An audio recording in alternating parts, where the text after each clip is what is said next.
of NbS solution with Uganda's National Development Plan, where she mentioned of NbS help enhance production and productivity, strengthen human capital, supporting private sector-led growth, building strategic infrastructure, strengthening governance and security. After that one, Dr. took us through evaluation framework and implementing NbS projects. The evaluation criteria, one, there were 8 criteria that NbS should effectively address societal challenges. Design of NbS should be informed by scale. NbS results should result in net gain to biodiversity and ecosystem integrity. NbS should be economically viable and based on inclusive transparency, empowering governance processes.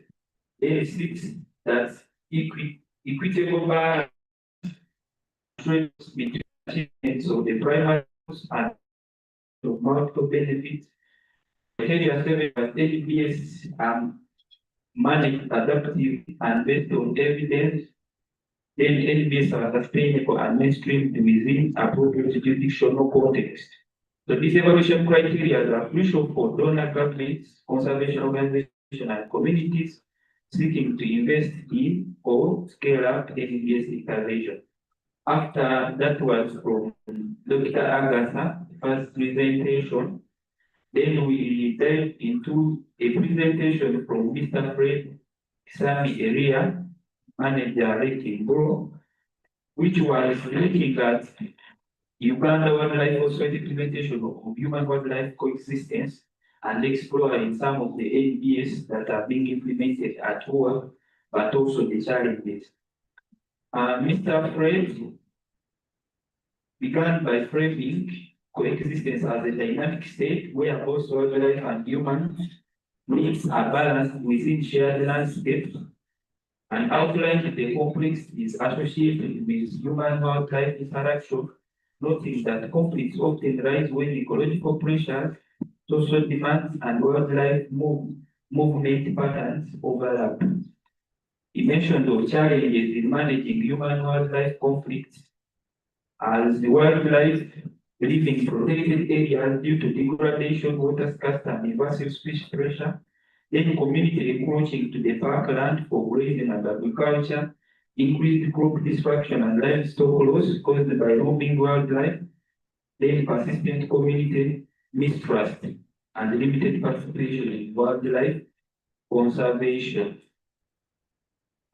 These conflicts carry significant economic and safety risks, often undermining local livelihoods and creating deep societal tension. Mr. Gray noted.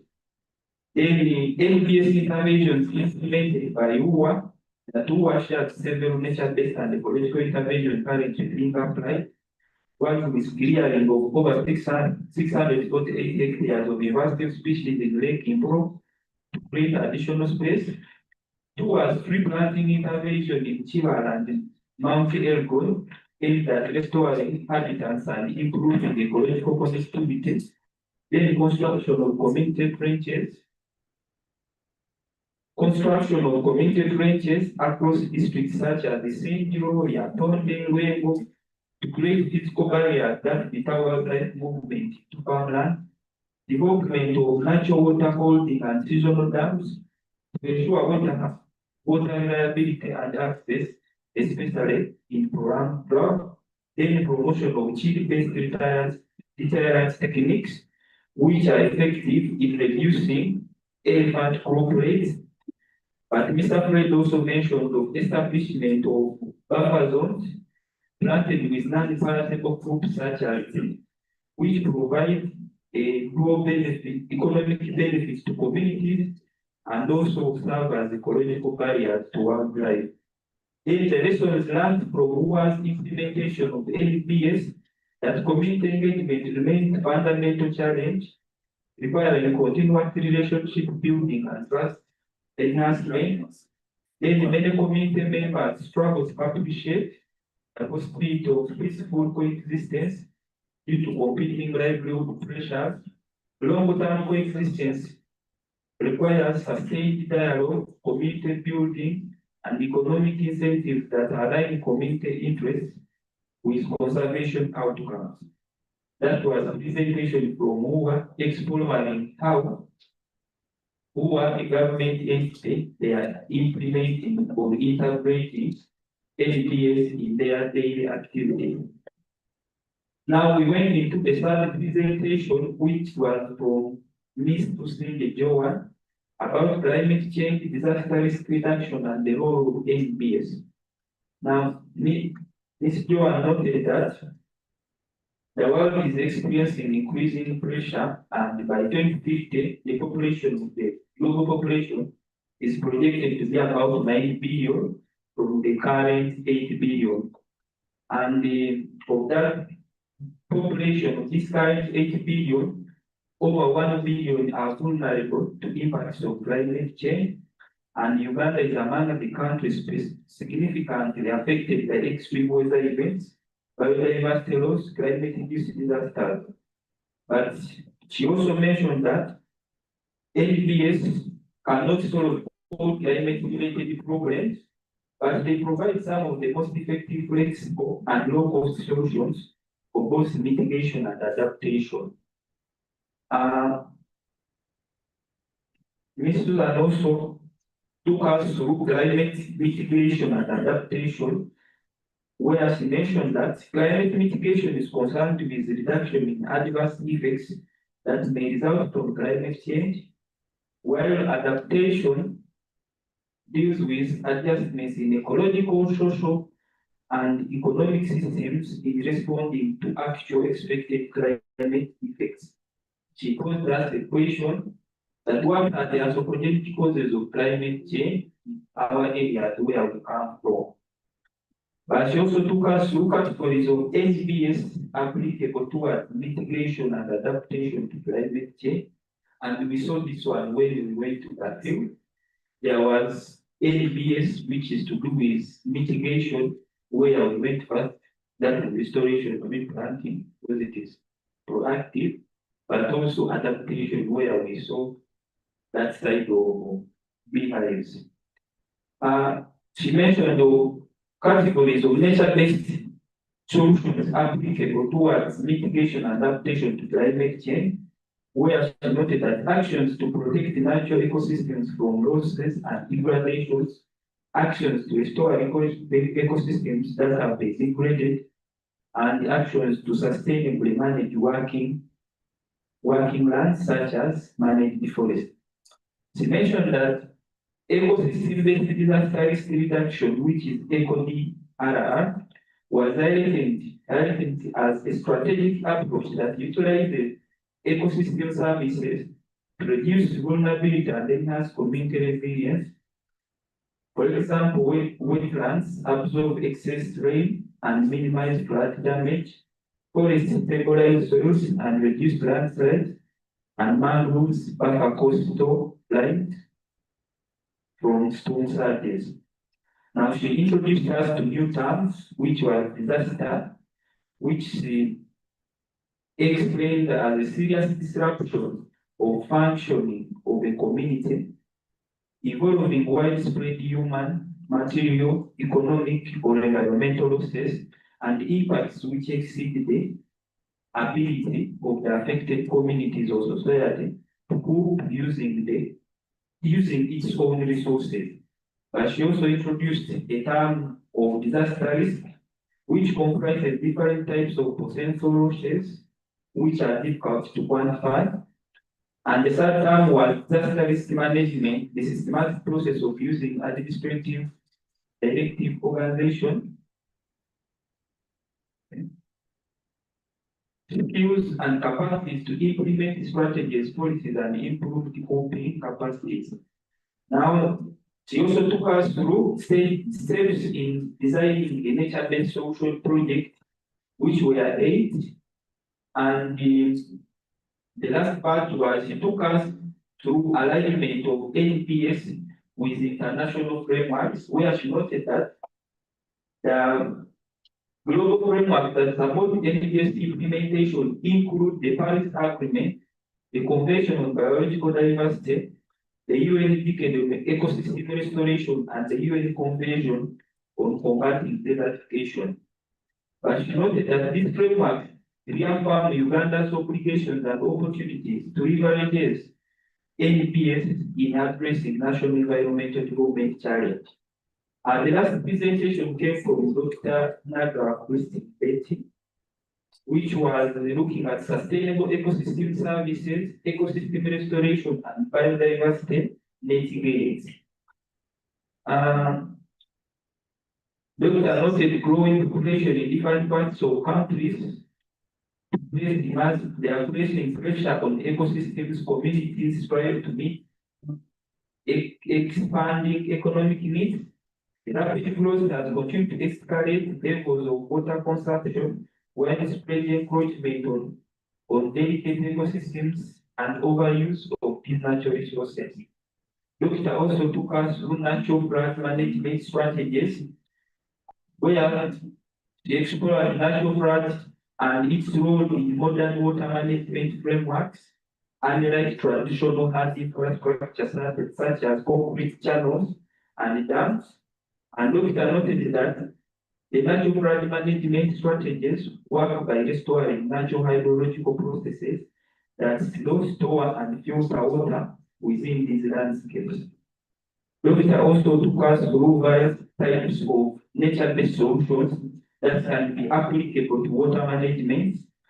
One she noted of forest conservation and restoration, where she noted that forest ecosystems play a critical role in regulating water cycles. Tree canopies intercept rainfall, root systems, enhance soil infiltration, and forest flows help stabilize soil, thereby reducing surface runoff. It also took us the second type of NbS applicable water management, which was reconnecting rivers to floodplains and distributing of water channels. He explained that flood channels are naturally occurring low-lying areas adjacent to riverbanks that have evolved over time to accommodate overflow during rain events, where rivers flows into or to the floodplain. Doctor also took us through landslide risk management through nature-based solutions, where she mentioned that the frequency and severity of these landscapes are projected to worsen globally due to combined effects of climate change, ecosystem degradation, population growth, and rapid urbanization. So as steep slopes become increasingly settled and natural vegetation removed, soil stability declines, highlighting susceptibility to landslide. Doctor took us through wetlands for water and waste treatment. And the key take home from Doctor's presentation was we find the idea that nature-based solutions are not optional alternatives, but rather essential pathways for achieving sustainable water management, climate resilience, biodiversity conservation, and disaster reduction. While they cannot replace all structural intervention, NbS significantly enhances efficiency, reduce costs, support livelihoods, and improve ecological integrity. That was presentation from yesterday's. That was the recap from yesterday's presentation, covering all the presentations we had from the four presenters. That's all. Thank you so much, Julia, for that recap. We are going to our next agenda item, where we are going to proceed with the training, and I will hand over to the facilitators to take us through the remaining modules.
You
can begin as I'm saying in it.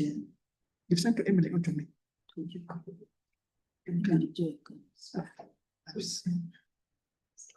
And the union one. Module 1. This one, session 1. You can begin as I'm saying again.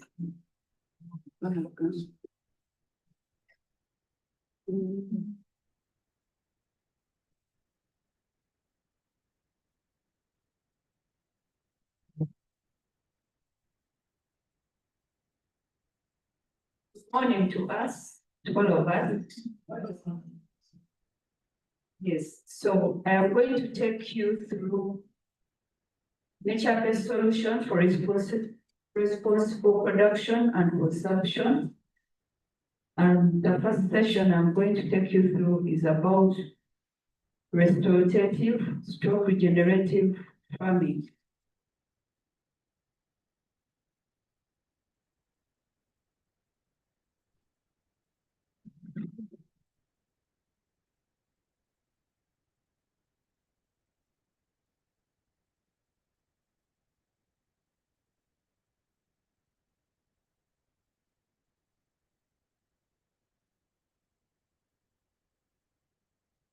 So restorative farming, some people call it regenerative farming, while others call it eco farming, but its focus is one.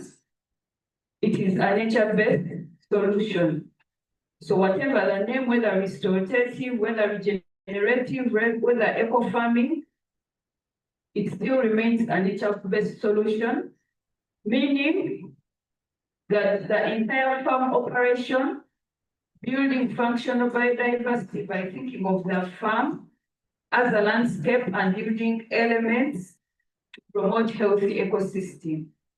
So this regenerative farming, it is more or less a conservation and rehabilitation approach to food and farming systems. There are different forms of organic farming, but they are different. This is different from organic farming.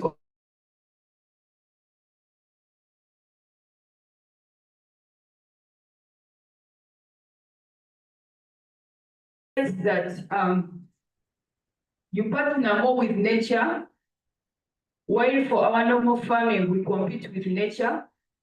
With the regenerative farming, we try to protect the soil, while with our normal farming, we disturb the soil, tilting all the time. And with regenerative farming, you try to make sure that there is diversity. You have a variety of crops, a variety of plants on the same land, while here, for the normal, usually we have monocultures. You find someone planting only maize, someone planting only one species of trees.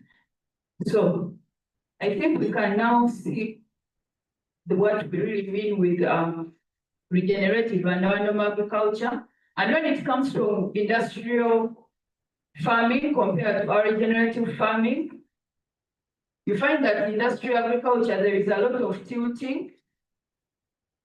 So there is a lot of degeneration because a lot of carbon dioxide is being lost from the soil. While for regenerative farming, most of the carbon dioxide and water are being retained in the soil. So we are trying to find that, to see that, to confirm that regenerative farming is a nature-based solution compared to the industrial or our normal farming. What are the core principles of this regenerative farming? It helps in topsoil regeneration, increases on biodiversity, improves the water cycle, then enhances ecosystem services while supporting biosequestration, and then it also increases resilience to climate change and strengthens the health and fertility of the farm soil while minimizing losses and restoring nutrients, water, and carbon in the soil.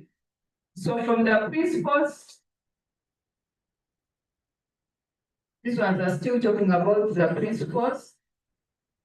But from the core principles, you have to understand the context of your farm operation, help you minimize soil disturbance, maximize crop diversity. And from these principles, we come to the practices. What practices can you do so that you attain the principles that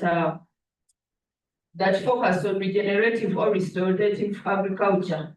First, the first practice, you have to minimize soil disturbance. You have to adopt the no-tilt or reduced tilt technologies. You can do this by planting maybe perennial plants where you're not going to be cultivating all the time. Then also you need to plant in the ground year-round. This one also still helps to plant cover crops between cash crops, prevent soil erosion, and release carbon inputs. Then also, another practice, you need to diversify crops in time and space. You need to expand your crops in rotation and adapt intercropping. By the time you're removing one crop, at least one is still there. Then precision application of biological and chemical inputs. Though we try to avoid a lot of chemical inputs for most of the eco farming, but if you are to use them, they have to be minimal. So we can use the biological application of these inputs, for example, fertilizers, to improve on crop protection and crop nutrition. Then also for diversity, you also have to integrate some livestock where possible. Here, crop residues and cover crop grazing can help get you manure and compost inputs that will improve on your garden.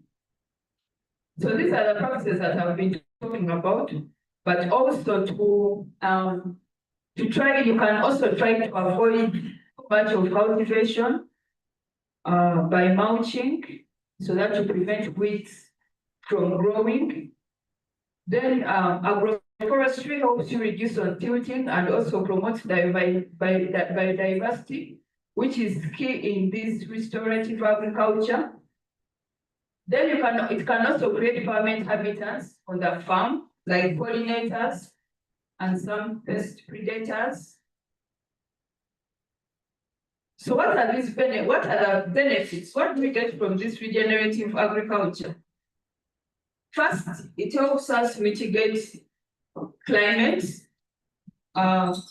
through carbon sequestration and improved crop resilience for climate shocks. Because you are not cultivating moles all the time, so the crops will be resilient to the climate and improving the climate in the long run. Then it also improves on soil fertility through increased biomass production, which helps reduce on soil degradation.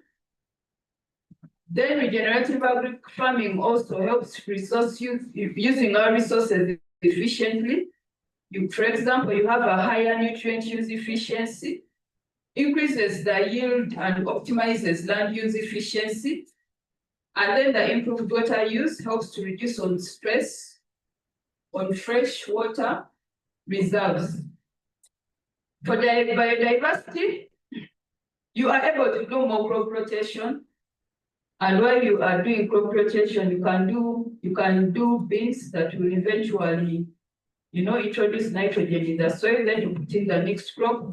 But again, you are using, since you can have also some livestock on the same farm, you can use their waste as manure for the farming. So eventually you have higher crop yields, which will mean non-natural habitats can also be protected rather than cleared for agriculture, because you have a lot of biodiversity around. Because of its mode of operation, there are high chances of prospering, because you're improving on the long-term farmer livelihood through reduced costs. You are not going to be tilting all the time. Each tilting comes with a lot of energy. You need a lot of resources. Then also you have improved crop yields because you are trying to be organic. Then also you can also get great resilience to the market volatility and extreme climate events. Usually, if you promote regenerative farming, you might be able to have your products full all round in the season, which might not be with our normal clearing the land fully, and then you start tilting every season. Then for livestock management, most land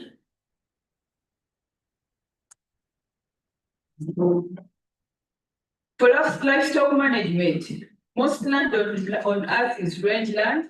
So it consists of vast areas covered by grass, shrubs, and sometimes trees.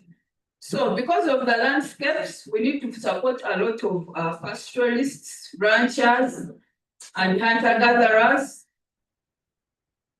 And then you also need to support countless plant and animal species and store large amounts of carbon in the soil. Because of the nature of the landscape, we cannot avoid having animals in our landscape. But how do we try to sustainably graze so that there is not much waste that is being done to our environment and the land? So here, sustainable pastoral grazing is a time-honored way to help maintain livelihoods and food production on lands. Usually, no matter how dry or inhospitable these rangelands may seem, they are vast ecosystems and decisively not wastelands. So they are productive lands on which so many animals and their stewards stand to light and graze the grass to produce milk and the beef that we usually enjoy. So we cannot say that they are wastelands. But while they are being utilized, how best can we hope that they are not turned into waste? So there are various impacts of livestock on nature. They use a lot of water, then the soil quality, the land use, greenhouse gases, then there is carbon and nutrient cycling, nitrogen and phosphate losses.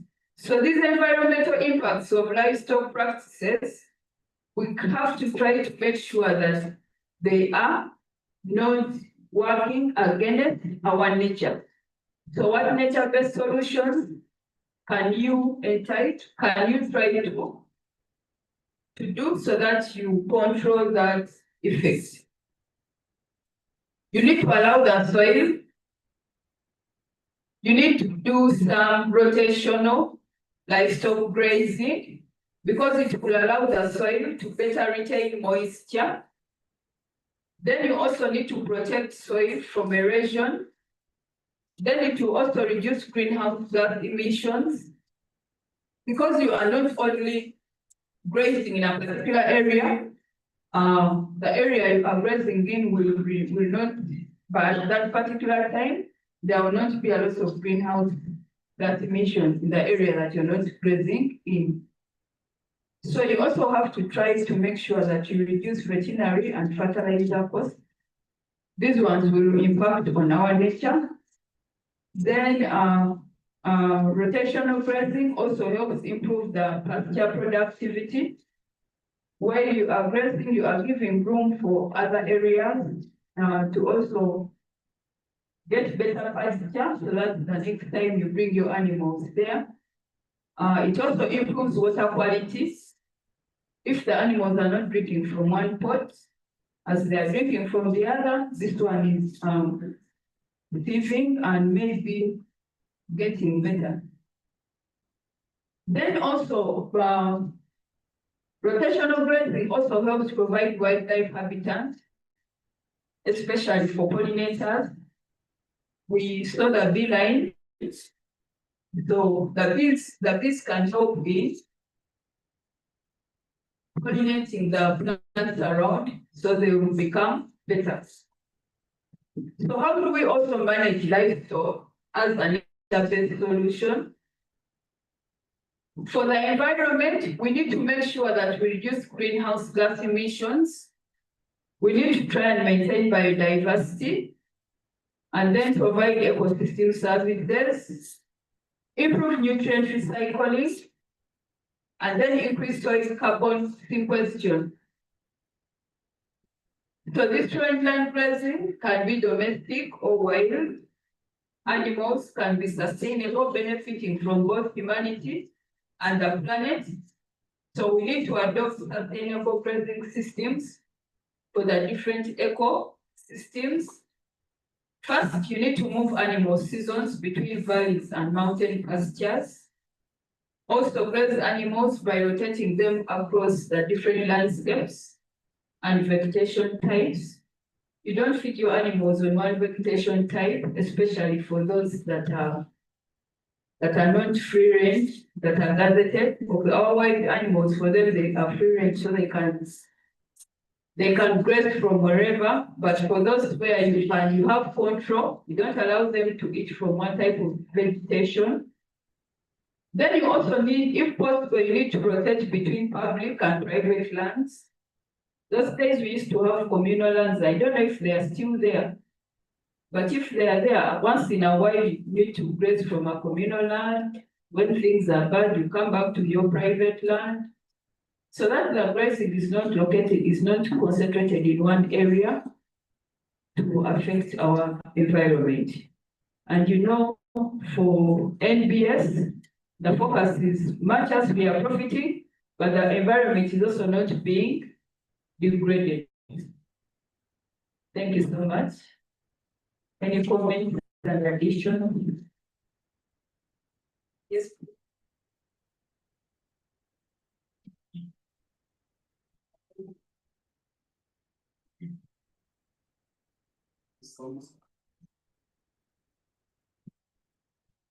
Thank you so much. I would like to understand how regenerative farming is different from climate smart agriculture. Thank you so much.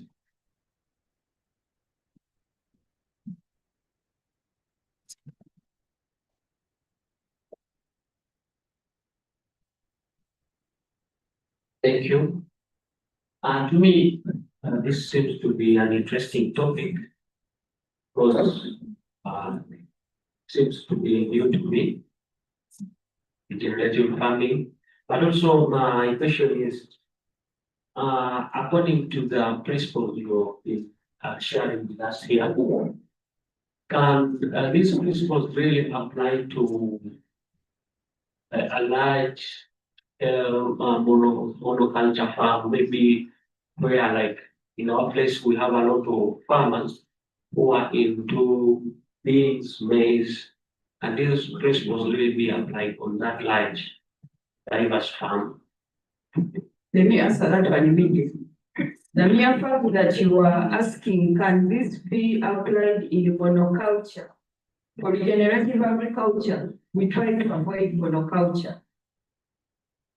We try to avoid monoculture. So if there can be some mixed farming, agroforestry, combine your trees with some crops, with the beans that will grow within 3 months, then here we are talking about the regenerative farming. By the time you're removing your beans, we still have trees. So you are trying, you kind of avoid to do too much tilting that ends up releasing a lot of carbon dioxide into the atmosphere. Okay. Then, can I first answer? Climate smart agriculture, there are so many ways of calling one particular thing. So climate smart agriculture, I would say, is regenerative farming part of it, or it is the one that is part of regenerative farming? But the focus is one, get your crops while maintaining your environment better. Yeah, thank you for the presentation.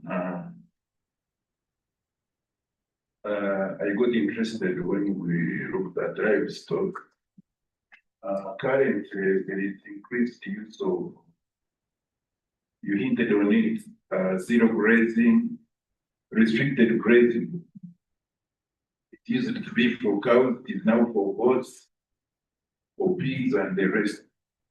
So how can we integrate NbS when the only option is zero grazing? Because I saw you concentrating on a lot of rotational grazing, public, private, rangelands, whatever. So now that the focus is actually centering on zero grazing or restricted grazing, how best can we integrate it? And the main cause is, of course, the absence of enough land. Because you find it is the only way to go for most of the upcoming farmers. So how best can we interpret NbS if it is the only option to graze livestock? That is a question I would like to pass to all of us, because we are in this NbS together. Let us think and see how best we can deal with the zero grazing, especially with a lot of the land fragmentation that has taking place in the country.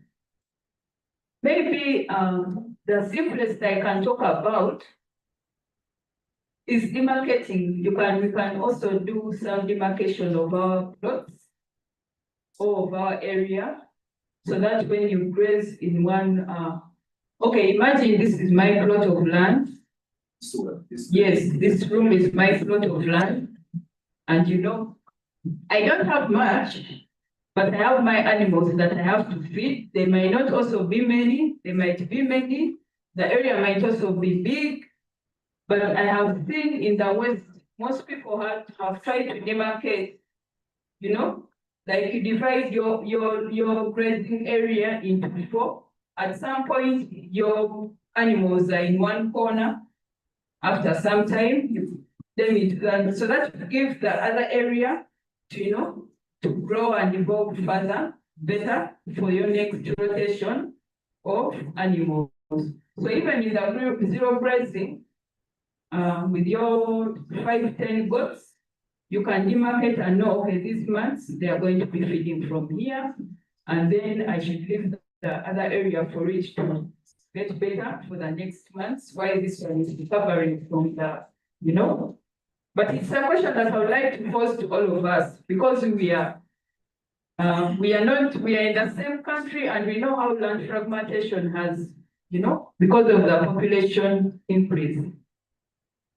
We are looking at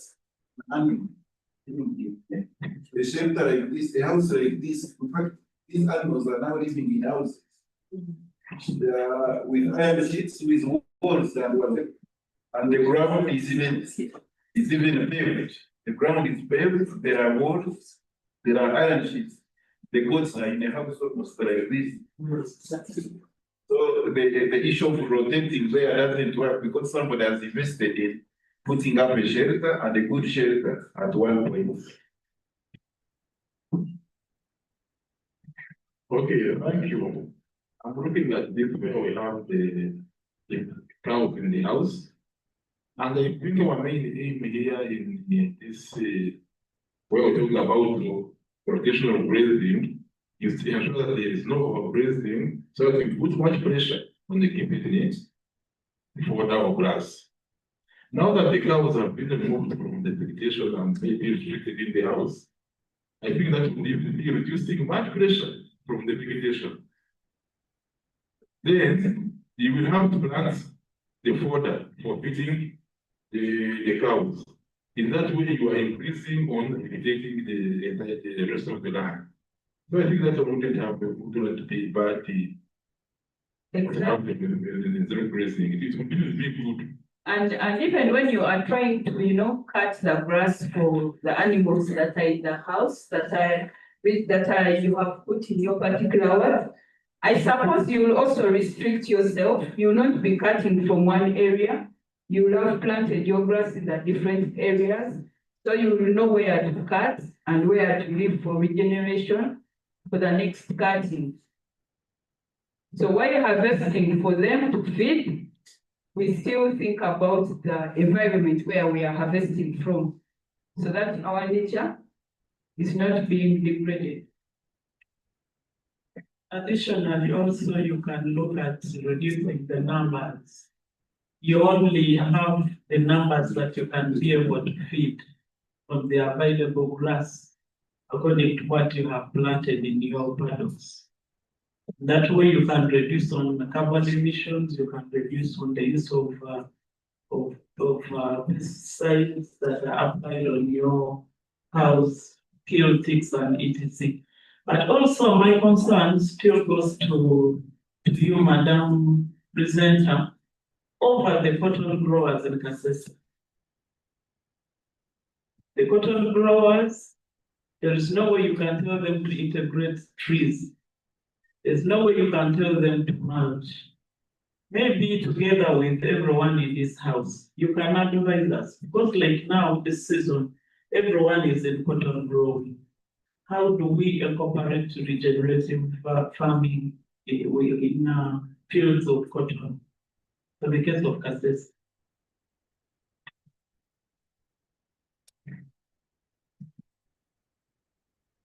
On that, I was in Kasese last month. We are looking at the integrating farm managing natural regeneration. Now, when you look at Kasese, you find a farmer, actually, majority of them are carbon farmers.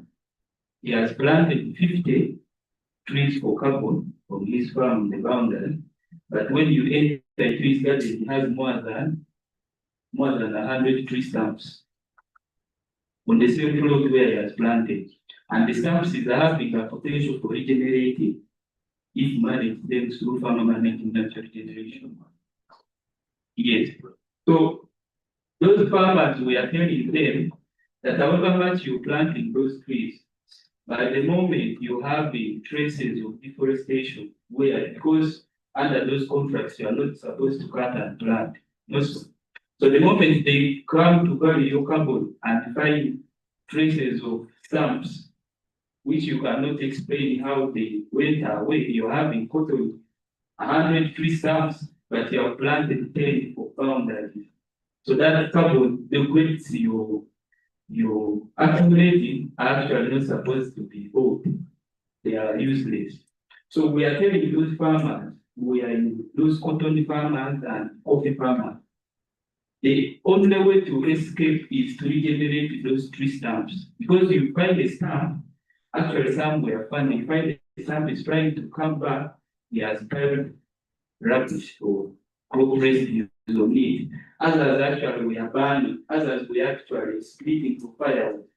But he's telling you, he's growing trees for what? For carbon. So it is important to note that that carbon you have grown, if they bring a critical value, you are not supposed to be paid because you cut to plant. So through FMN or farm managed natural regeneration, which is part of regenerative agriculture, you can pay back those trees on those cotton farms. Because now you can claim the farmer cut the trees, maybe managing shade, which is shade management, which is part of another forestry practice, other than burning removing all the stumps. That was the case in Kasese. The farmer has planted 30 trees, but is having 100 tree stumps on the same farm, which are potential to regenerate if managed well. Thanks.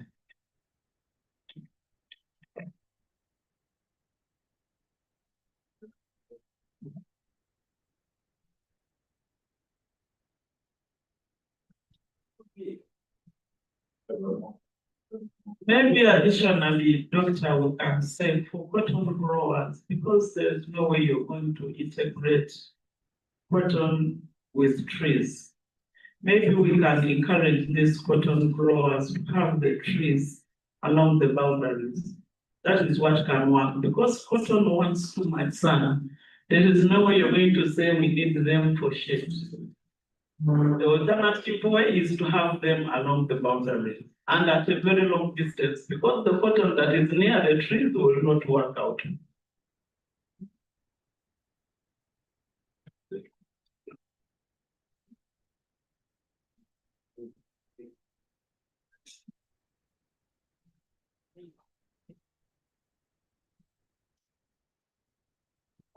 Yeah, one time why correct is those farmers, they say that cotton is also a form of short trees.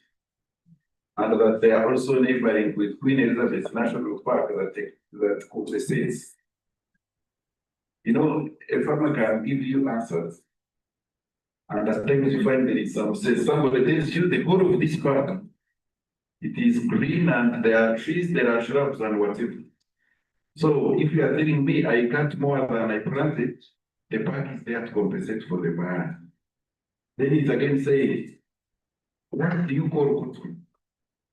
They are also short trees. For the time they are growing, they are also serving like trees. So maybe, Doctor, you can clarify that, because if a local person tells you that, scientifically it is like there is some sense. But on another sense, it is like these cotton trees, from the cotton you are harvesting, is actually again deep breathing.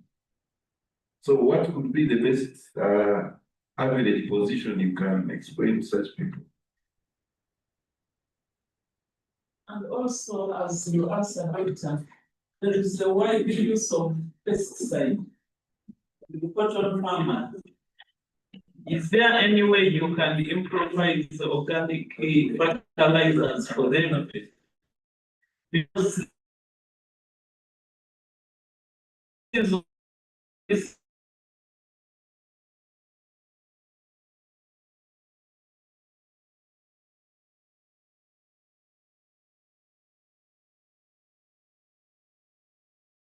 We managed the site that we visited.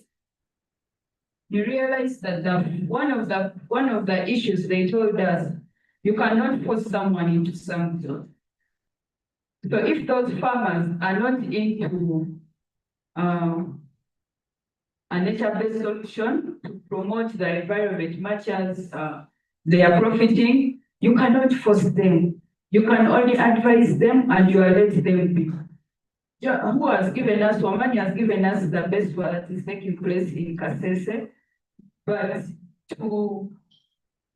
you cannot, because you cannot force someone into something, you might not have much control over it. Cotton being they are short trees, they call them short trees. They are shrubs indeed, they are not trees.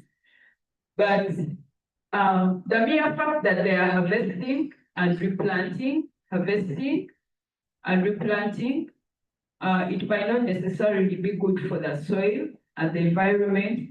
But since we don't have control over it, especially if we have tried to tell them the advantages of pests that can, that can come out of it, we might not have control over it. For the fertilizers, if people are using inorganic fertilizers, then that ceases to be a nature-based solution. The best they can do is to use more manure that is organic from the plants or from the shrubs that they that they cut around and they allow them to regenerate so that they can improve on their soil for the next planting. But the moment fertilizers are involved, then we are not talking nature-based. Then even the pests, you can fight your pests organically.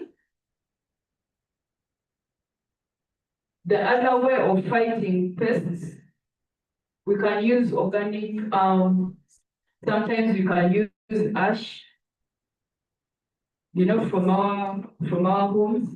The ash plays a good role for some of the pests and the diseases.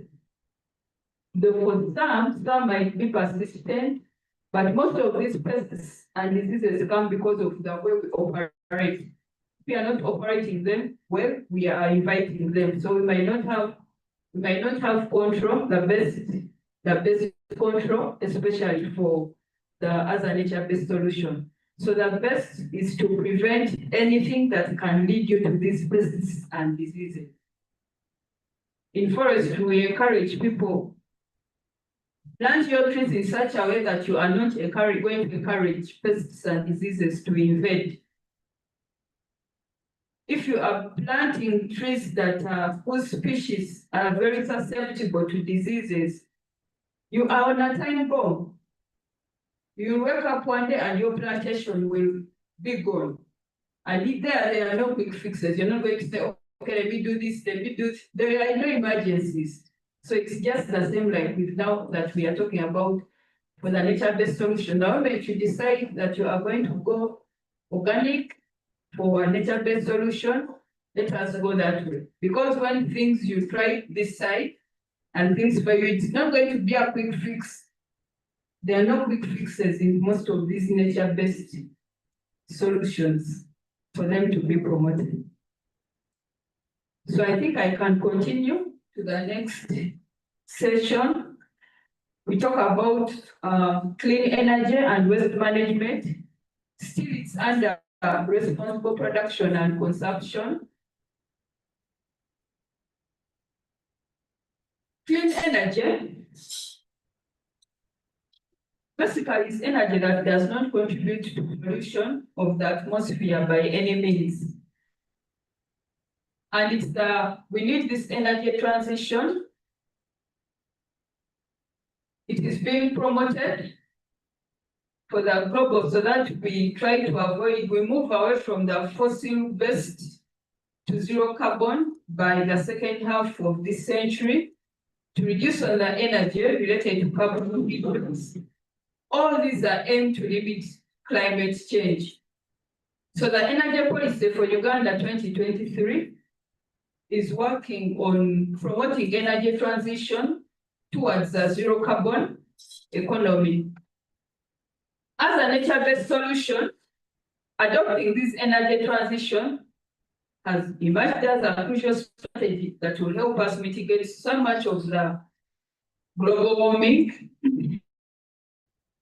For example, we decide to transition from the inefficient traditional briquettes to modern biomass, maybe biogas, biochar. You are trying to avoid to reduce on carbon emissions into the atmosphere. So the shift to clean energy system is set to drive a huge increase in minerals. So the energy sector is emerging as a major force in these mineral markets. So many of the renewable energies, such as the alternatives powerful tool to moderate societal and environmental issues. The transition to this renewable energy is thus crucial, so it must be accompanied by policies, policies that support energy efficiency, energy storage, and the smart grid and the smart grids. So for the our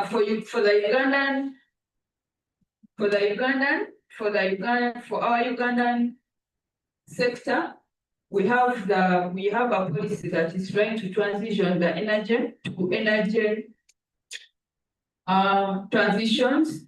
Then also the IPCC has set targets to limit the global temperature rise, thereby trying to reduce carbon emissions that are mainly from energy. What are the main renewable energy sources? We have the solar energy, the wind energy, hydroelectric energy, geothermal energy, biomass energy, marine energy. Much as they are renewable, some of them might not easily be clean energy. So what are the different energies and their relationship? We have the clean energy, we have the renewable energy, and the conventional energy. But in the intersection there, from green energy, you can get some clean energy, and even from the conventional energy, you can get the clean energy. Likewise, from the renewable energy. So what are the different forms of clean energy? We have the biomass energy, especially if it's biogas. Then the tidal energy, the geothermal energy, hydro energy, wind energy, and solar energy. Most of these help to reduce, do not release a lot of carbon dioxide.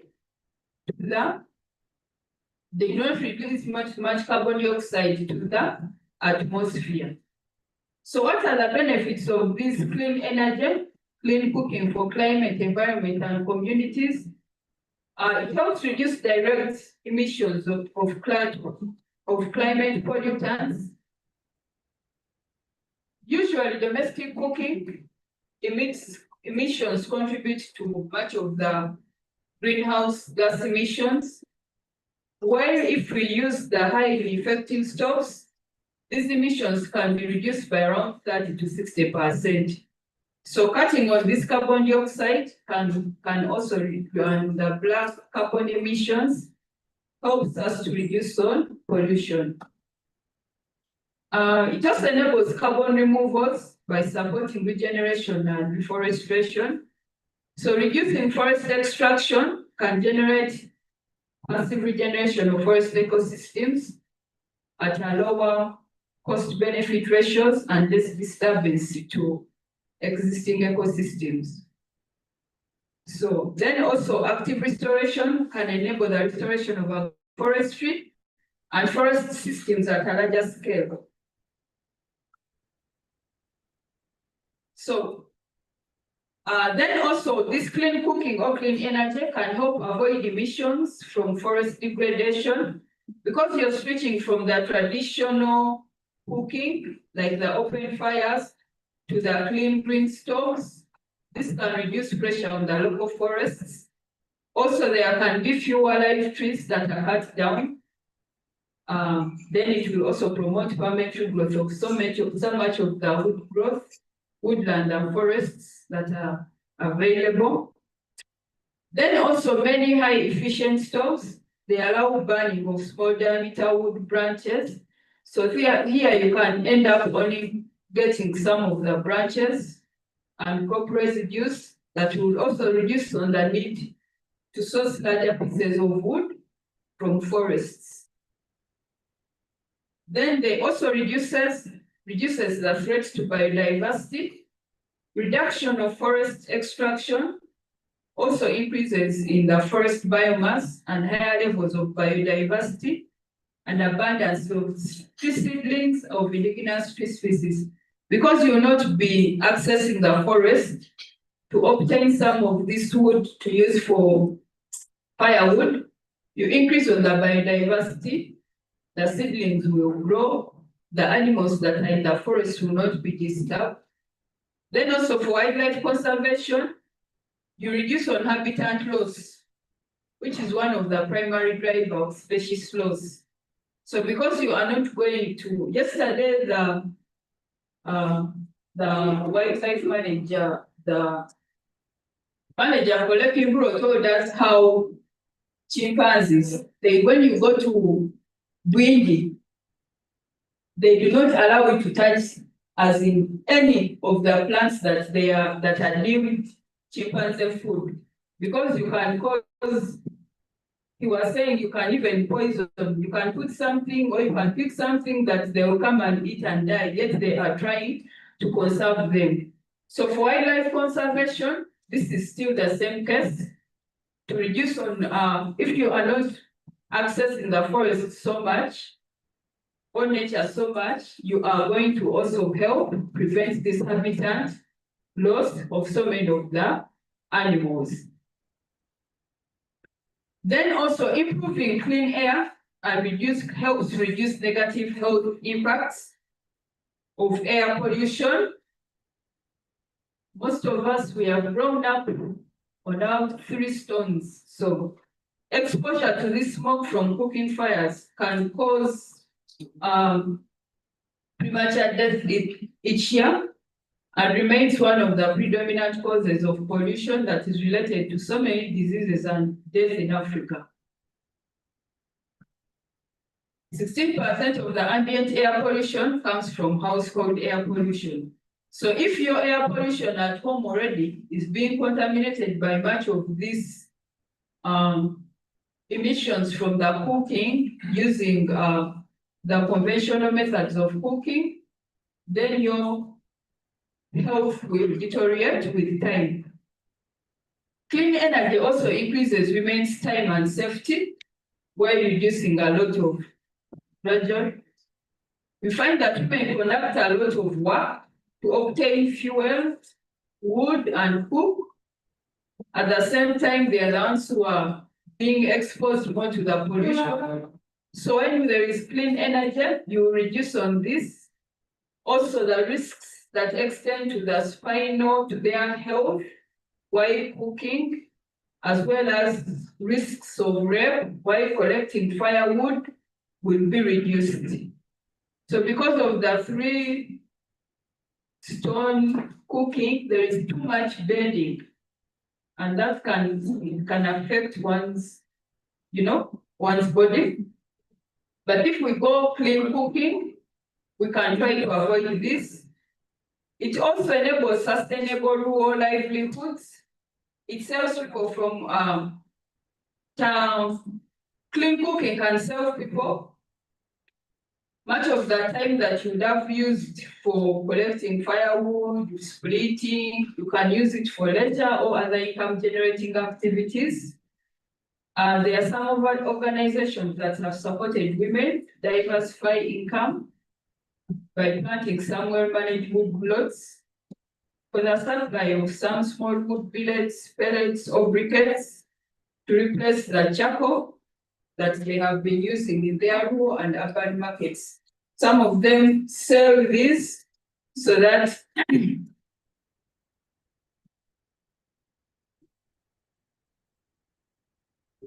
then clean cooking can also support sustainable economic development. Accelerating access can support local employment and economic growth. Also, the households can purchase these stoves, energy efficient stoves. They have also been able to generate good income for the economy. Then it also improves on food security. How? By reducing land degradation from fuel wood harvest, and then using the time and money to grow alternatives. You can grow high-value nutrient-dense foods, for example, the maize, the potatoes. So the time that you would have used to use it for these other activities. So overall, green energy helps us protect forests, helps us protect wetlands, helps us protect grasslands. Then it also helps manage forests better. It helps manage farmlands better. And it also helps manage grazing lands better while restoring the forests and the wetlands. So we need to promote much of the green energy because it's going to help us preserve our environment, which is the purpose for looking at nature-based solutions. Then when we go to waste management, because we cannot avoid waste. We eat food every day, that food has to be prepared. And during that preparation of that food, there has to be waste. And that waste is any material or substance that has been either used or discarded as no longer useful or required. Because after serving its purpose, when you get your matoke and peel, get what you want, what remains is the waste. So how do we address waste management challenges? By natural processes so that we reduce on the effects. Much of the pollution in the world comes from daily generation and emission of large quantities of waste substances into the atmosphere. And these wastes can be solid wastes,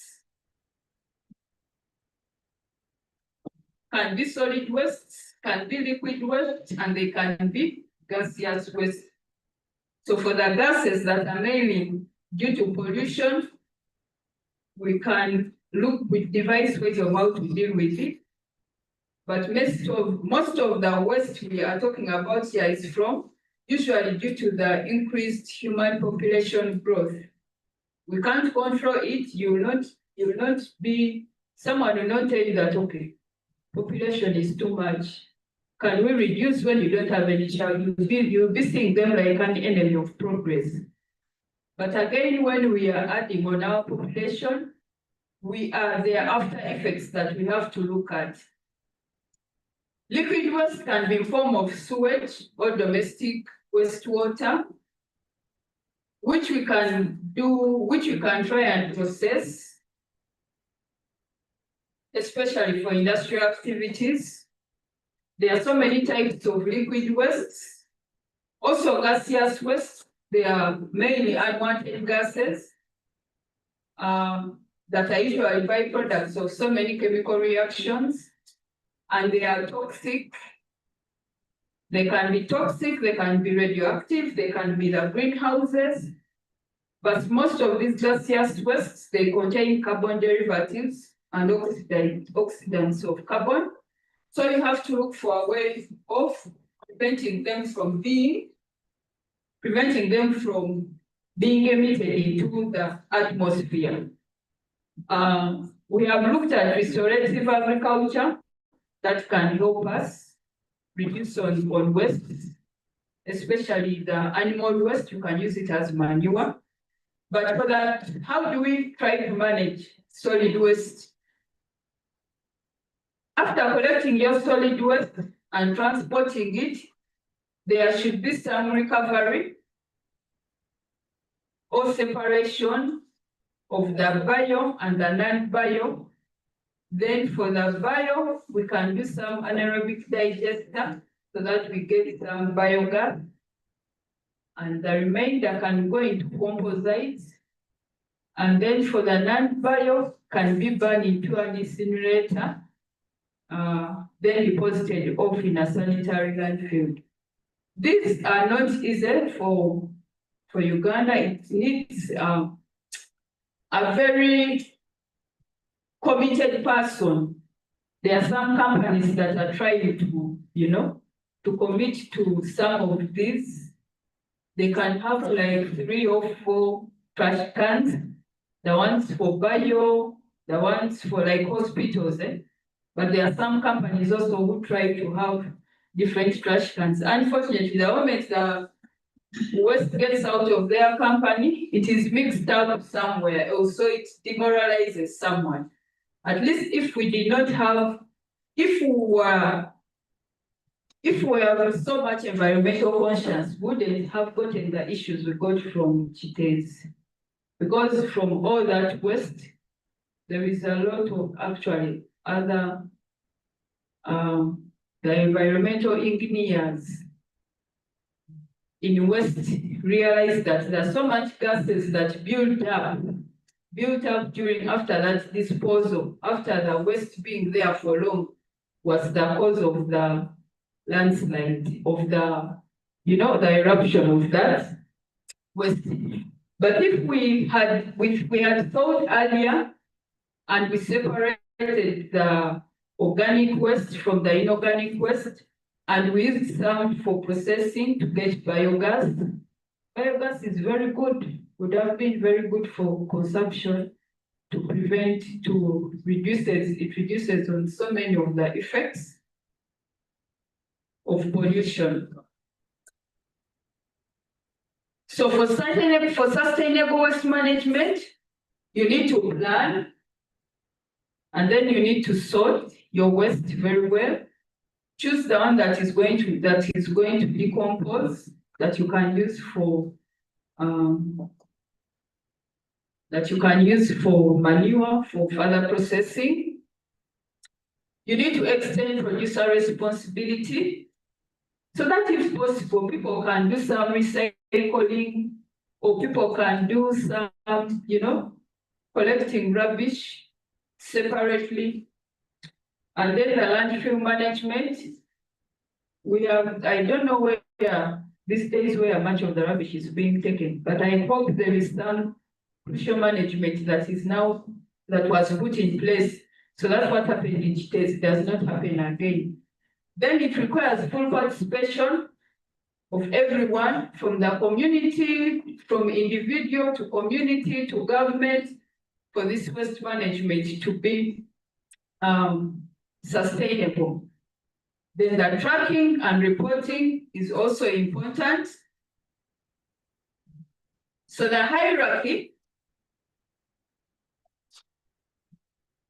when you dispose of, or when rubbish has been disposed of, waste, you can recover some, and then from what you recover, you can recycle some, and then you reuse. For some, you need to just reduce on the use so that the waste is not there, or you can just decide to prevent. There are some wastes that you need to prevent, and the way it is, if you do more preventing of waste and reducing of waste and recycling and recovery, you will have very little for disposing of. If you try to do the opposite, then we have a problem. So we need to try to make sure that we prevent disposing of where possible, and where possible, we reduce on what we are disposing of, or we reuse what we think should be disposed of, or we recycle what we also think should be disposed of. And if possible, we can recover a lot from what we have as waste, so that what we are disposing of is as little as possible. Thank you very much. Additions, comments, questions?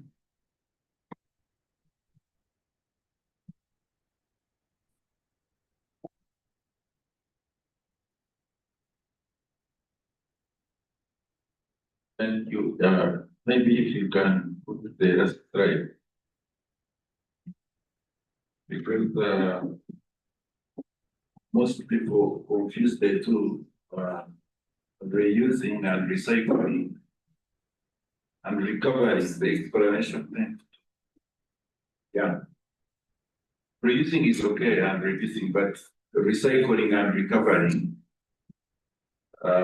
some people tend to think that they can point to the same thing. So I don't know how you can make it distinctively different. That is my The what and what? The recovery. recycling and recovering. Recycling and recovery. I would want it as clearly different. stated. Can someone help us on that? It is to all of us.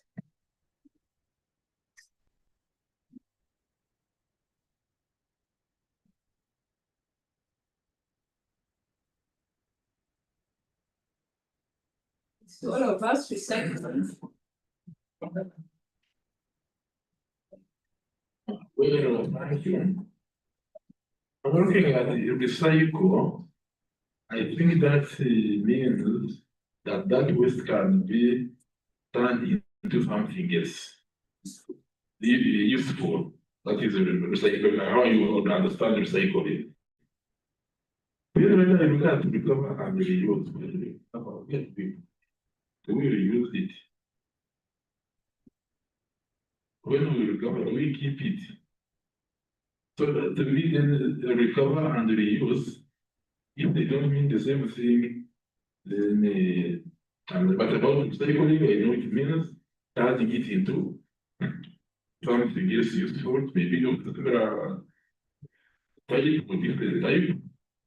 And that's it, but then now I want more light about the difference between the recover and the reuse. When you recover, where do you put it? Okay. For recycling, as Julia suggested, it's all about breaking down what you have and then you use it in a new form. You see, the best example I can give, I don't know how many people have visited URI, the Uganda Industrial Research Institute, because we usually take their students for some internship and, field work. But you find that much paper that can be disposed of, they can recycle it, break it down into pulp again, spread it, press it, and there are so many packaging. Then you can produce, for example, paper bags that can be used for something else. Now that is what I can think is recycling. You have your paper that you have there used, and then you discard it off. The pieces we have given, you discard them off. Someone picks that paper, recycles it again, and gets another product. While for recovery, this one can be, you can recover for a specific purpose. So you can recover, for example, to generate energy or extract other materials from something. Then reusing our Nirvana bottle there. So much plastic bottles are being just disposed of, but there are people who are collecting them and they are reusing them to package their herbs and words and warrants. So that is what I think. Maybe we can add on, someone can. Yeah, thank you. In my own understanding, reuse it like the way we have bottles here, we can reuse them. Then under recover, you pick it from the garbage. When it's already garbage somewhere, so you extract those materials and reuse them. That is the difference. I think let's say follow that pyramid systematically, because if we try to get a distinction between the two terms, we get confused. But you have a pile of waste, maybe at a household level, company level, organization level, whatever. And I want to prevent the formation of waste. Now, after I've moved from that step, maybe I've prevented some waste from forming, I've reduced. So from there, I move to step 2. Step 2, I have reduced the quantities of waste that you would have formed. Then from the waste I want to pick, I realize that there are certain kind of waste that I can pick and use Let me not even use the word reuse. No, I get from the waste like a plastic bottle. I think it is useful. I take it and put for that. That is the reuse. Now, I can also say this plastic bottle, I can turn it into some other form and be useful for another purpose. I do that for recycling. But when I'm looking through my pile of waste, I find, before I dispose, I find there is a waste that I can take and use, irrespective of whether I modify it or not. I just know from this waste that is going into a landfill, there is this useful waste. I can just pick it and go and use that is recovery. Then whatever, if I have noted that in the waste that I have, I can no longer pick something that is useful or recycle or what, I just dispose of it. Example, recovery. I think covering the story is not going to end, but usually once there are some materials we can recycle, as we have said, we convert the plastic into other materials. When it comes to recovery, there are some materials that we cannot recycle. So that means maybe they have reached their end. So you convert them into something totally different. It could be energy or whatever it is.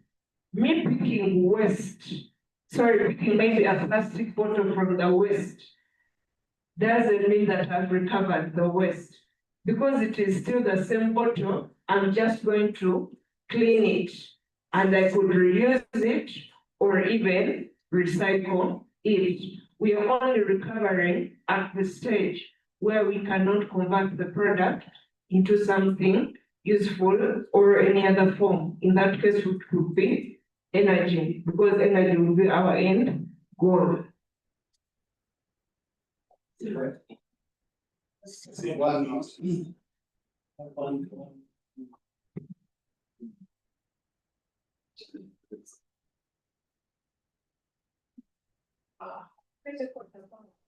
Yes, one please.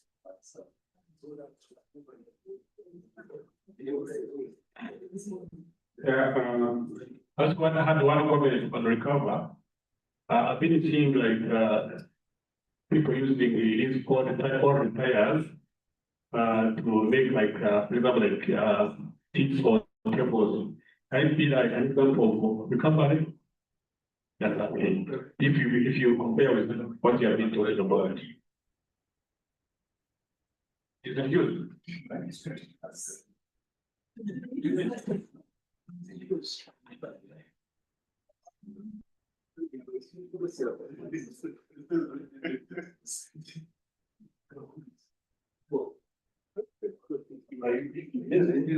Proceed, but these are the things we interact with every day. So maybe for my can say, in recovery, you are taking the waste and using it the way it is. Like somebody talked of the car tires. You have you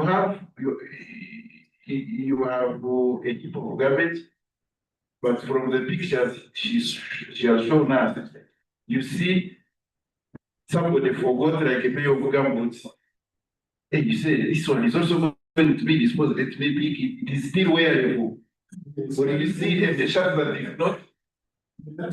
So you are using it directly, but in a recycle, you are turning waste into something else. In recycling. Then in reuse, if you have an example like you have brought a cavera, you have brought flour in cavera, so you get the cavera, you keep it for tomorrow's shopping. Then after even tomorrow's shopping, you again keeping it for another shopping or another market. To me, that's how I see it. That in recovering, you are picking something and using it the way it is. These madmen are usually picking shards, what, and directly using it while they reduce on the quantity of waste. Anyway.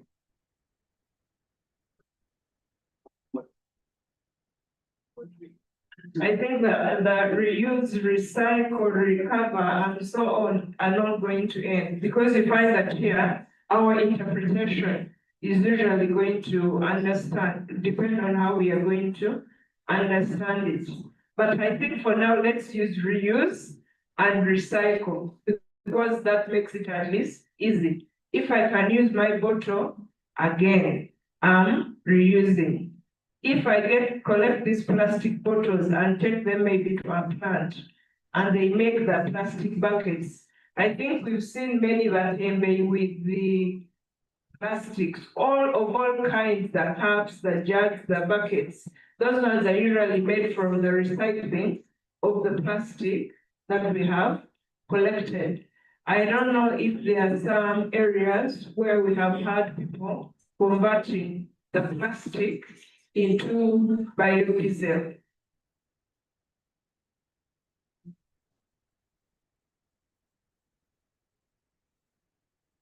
Where we are converting it into biodiesel, so that will mean we are recovering what was left in the plastic to give us something new.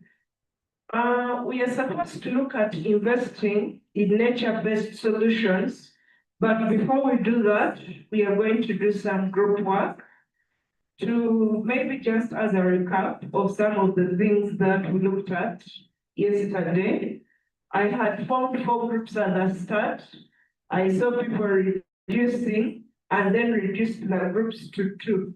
But I think how we are seated, we can make 3 groups.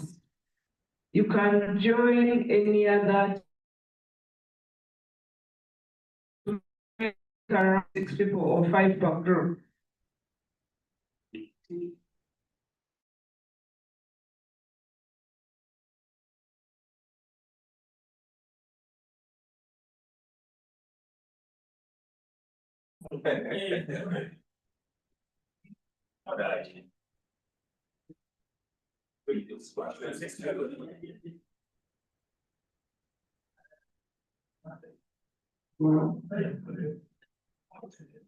I display.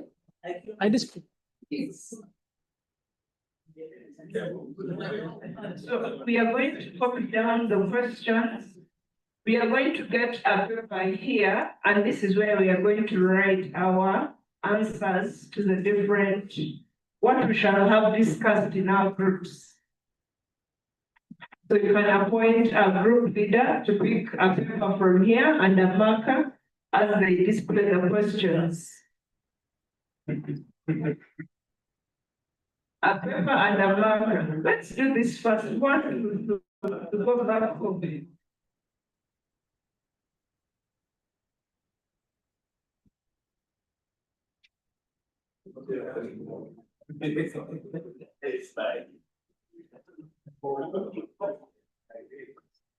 So we had groups, but we are going to split group 2 into 2 groups.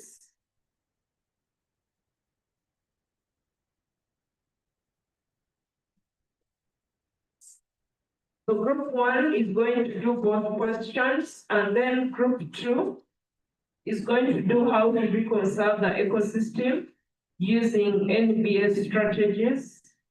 And group 3 is going to look at what can be done to increase resilience in communities.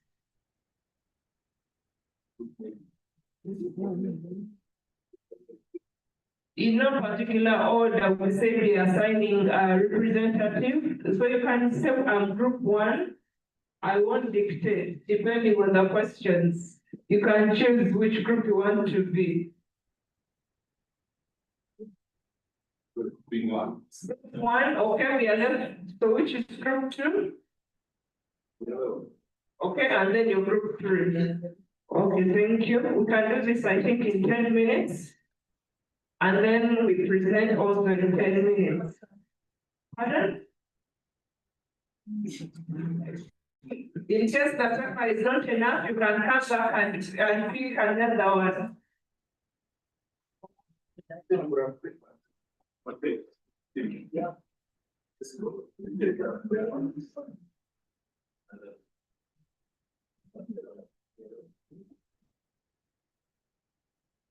Stop displaying separate.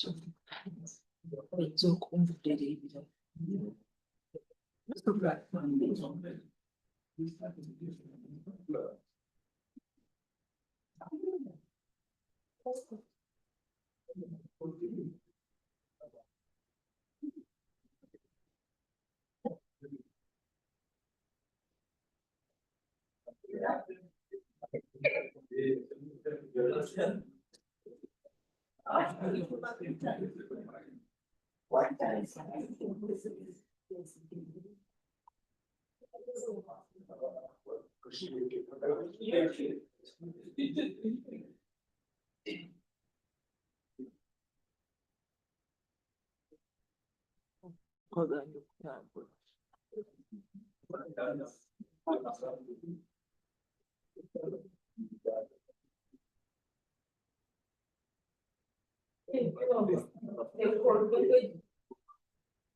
Yes.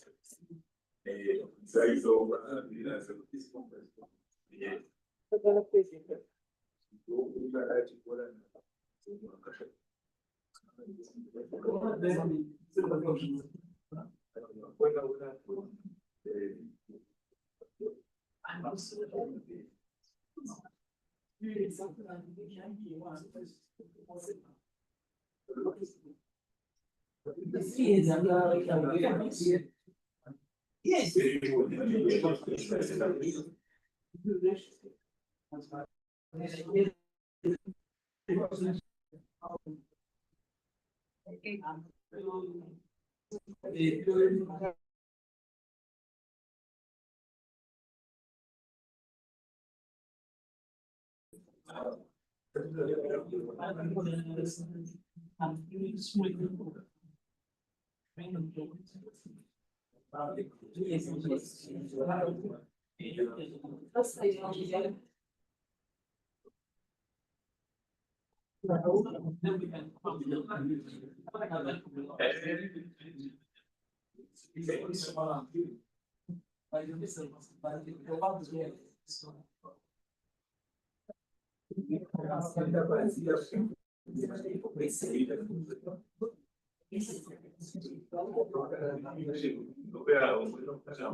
Yeah.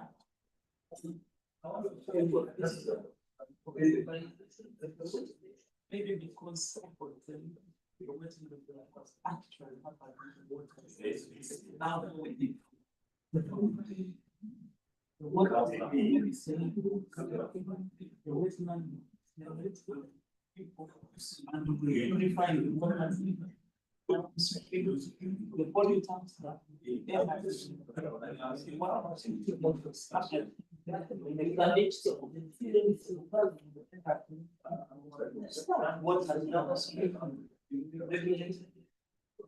so we will have permanent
Yeah, now we are using the paper that is fully covered. You're waiting to take a copy from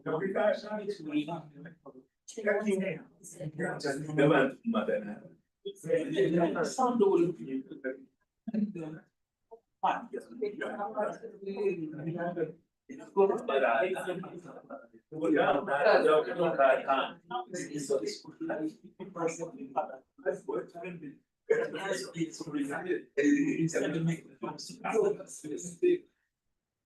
That is how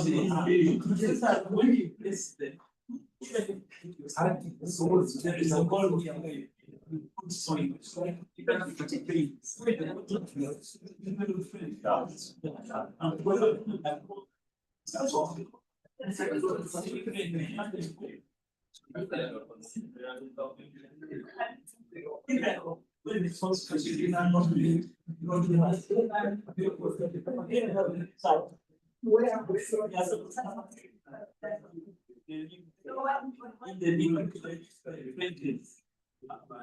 get it.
And they beat the other one.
You present came up with now, then this is what that.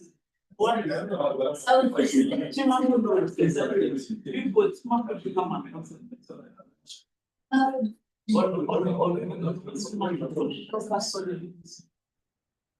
Then you explain the brain. Then you talk about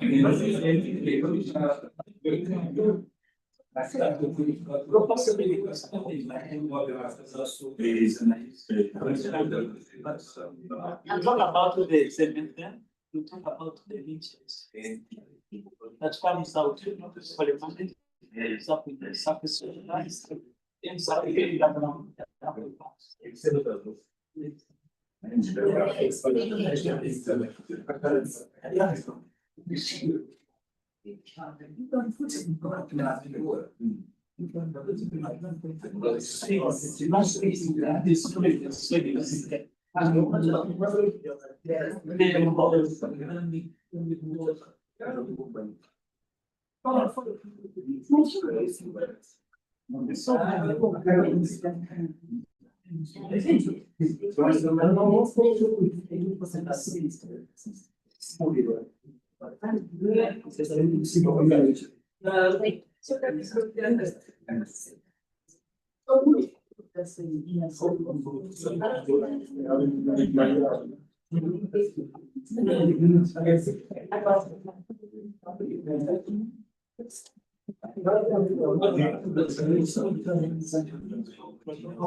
I guess we are ready.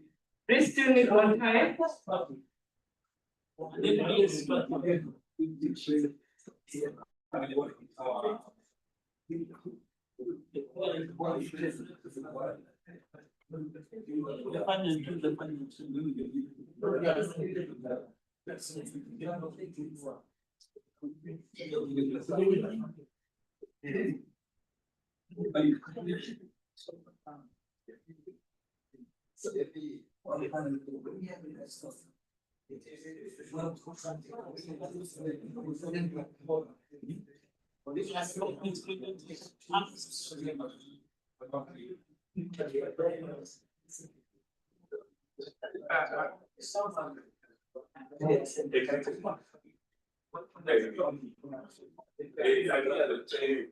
Our tree is ready. I think let's take the tree as we finish up. We agreed on 10 minutes. You've been given 20. Let's take tea and then we shall start from there. Those who haven't finished can take the tea as they finish up.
I told you the one kind.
Yes.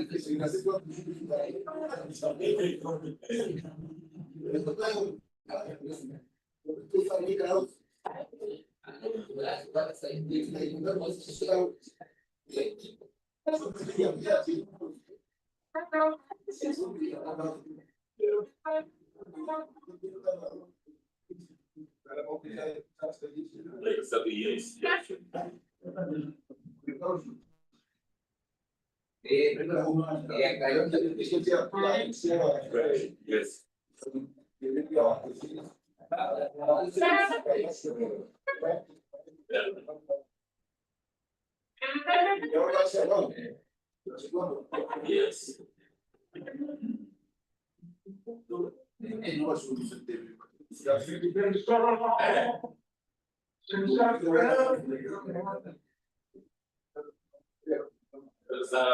Very comfortable.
Yes. Let's move inside the room. You can carry your seat to wherever you're sitting, so that resume.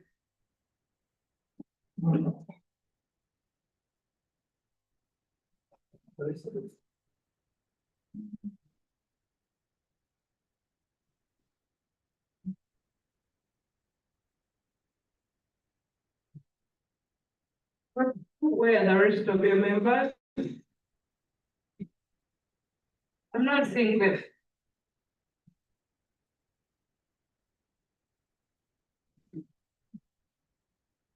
Well, I think we can start as other people join us.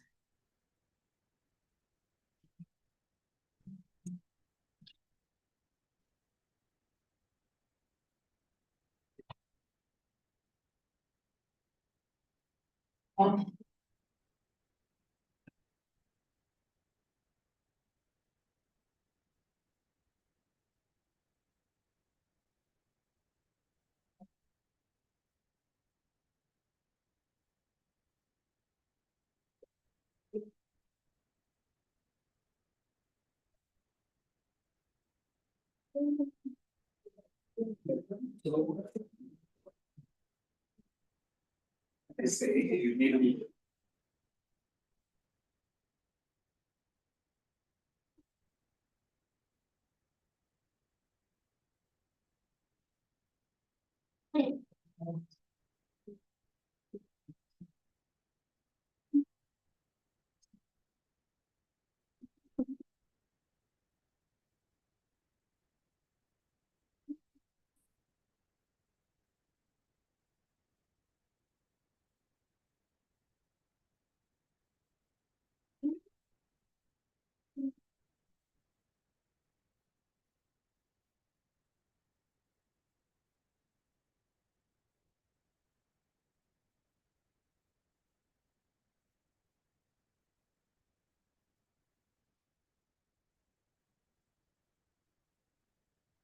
This group one has 2 questions. We shall give them 8 minutes to present and then 2 minutes for questions. The other groups which had only 1 question, you have 4 minutes to present and 1 minute for questions. Okay, thank you. Group one, which is seated on the other side, was given 2 questions. One of them was what should basement ecosystem focus on? As a group thought, investment ecosystem should focus on regeneration and resilience by ensuring there is wetland restoration, doing reforestation and afforestation, and engage involvement in regenerative agriculture. We also looked at climate proofing and the adaptation, and here we say an investment that focuses on prioritizing species that hold the ecosystem together, and we gave an examples of indigenous trees that would, in the names of the scientific names, you know them, Mesodia, Dota, and the Sarada. We also looked at soil health, community ownership, and the benefit sharing, which is very, very important. That was on question number 1. And on question number 2, thanks. On question number 2,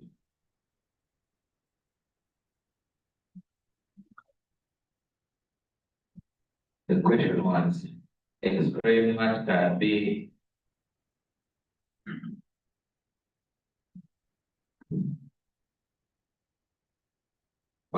done to contribute to disaster risk reduction. We looked at investing in natural-based solutions by restoring and protecting wetlands, so that they minimize on the risks. We also looked at implementing agroforestry to increase on the level cover. We looked at early warning systems by enhancing them so that even the people are And this is from the anticipatory action approach, so that people are not at risk. We also looked at the enhancing or promotion of land use planning by relocating from the exposed stock building in high risk zones, the land use planning. For instance, when you look at we do the it's because people are refusing to relocate to NbS. But now, for us, we are saying they should stop building those high risk zones so that even when it comes, it doesn't cause a lot of harm.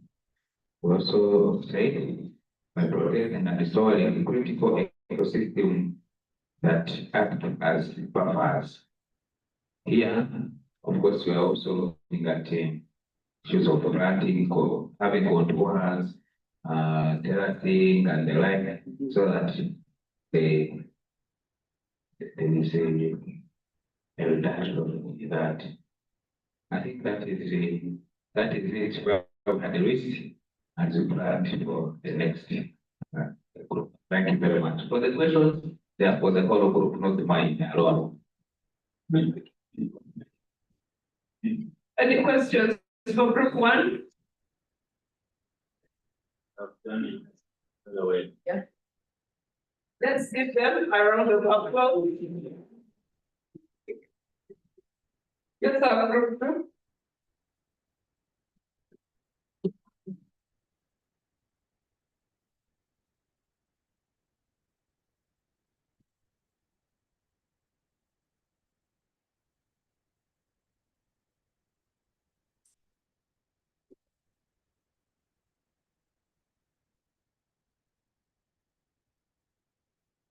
We are looking at how we should conserve the ecosystem using the NbS strategies. And the group members came up with the following. We thought of agroforestry, which incorporates a lot of tree planting, both in the croplands and also on the farms. Then we came with the afforestation and afforestation. It's also to do with planting and also planting the new areas and also planting where it has been destroyed. Then we came with restoration of riverbanks. This one incorporates restoring riverbank, which also there is removing those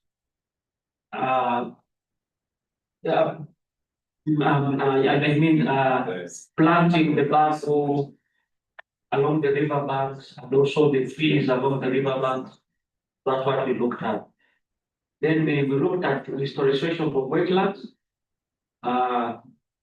which also supports wetlands to naturally sustain themselves. Then also talked about distilling and degrading.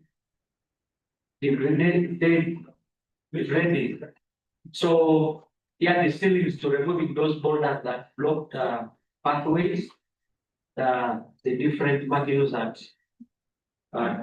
block the rivers.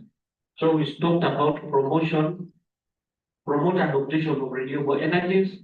Here we are looking at those alternatives that would cause harm to the already existing practices, and also looking for alternatives for people to use in terms of energy. Then also promotes the construction of permeables infrastructure. This was to do with water filtration in the water filtration in the soil, and also preventing logging.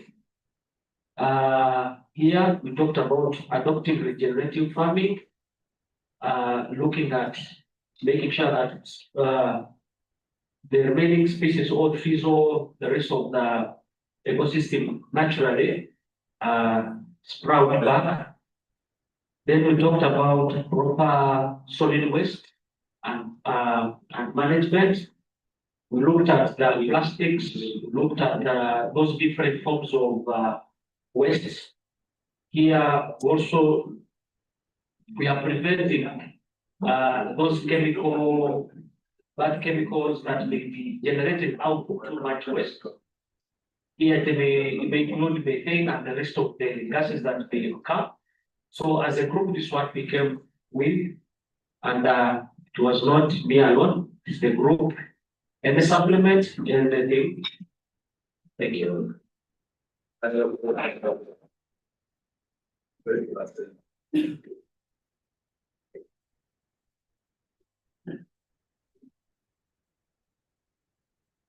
You've been given 100%, so let's have preference. Finally. Let's clap for group 2 as we group 3 doing that.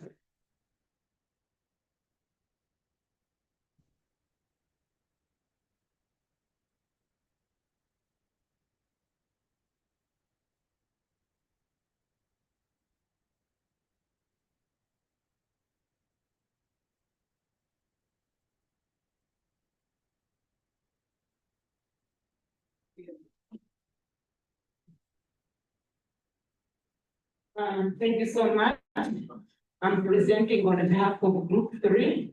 Our question was, what can be done to increase resilience in communities? We looked at resilience.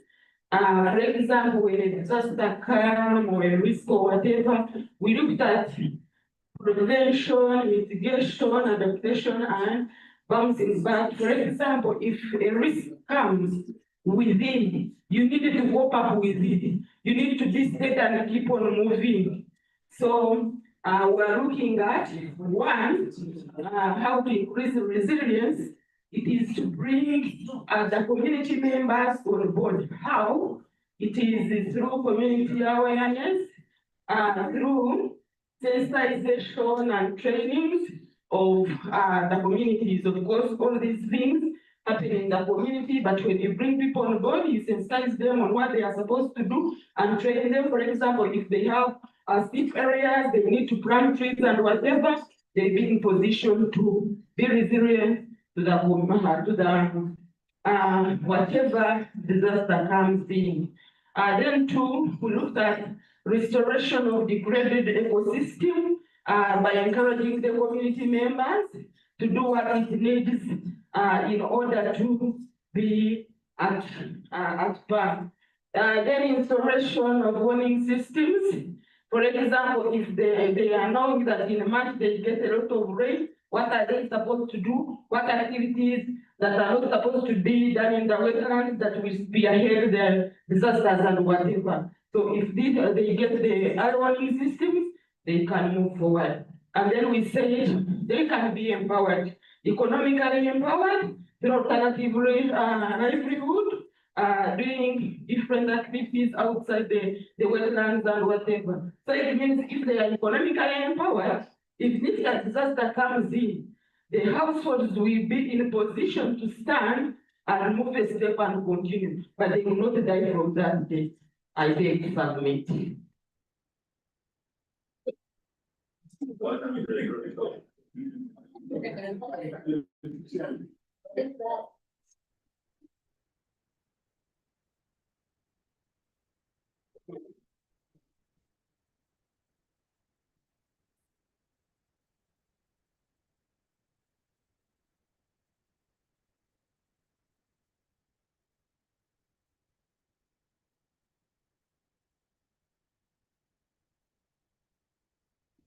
Thank you very much for your presentations.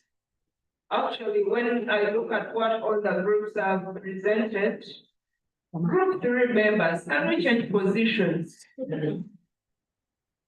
Especially these two here.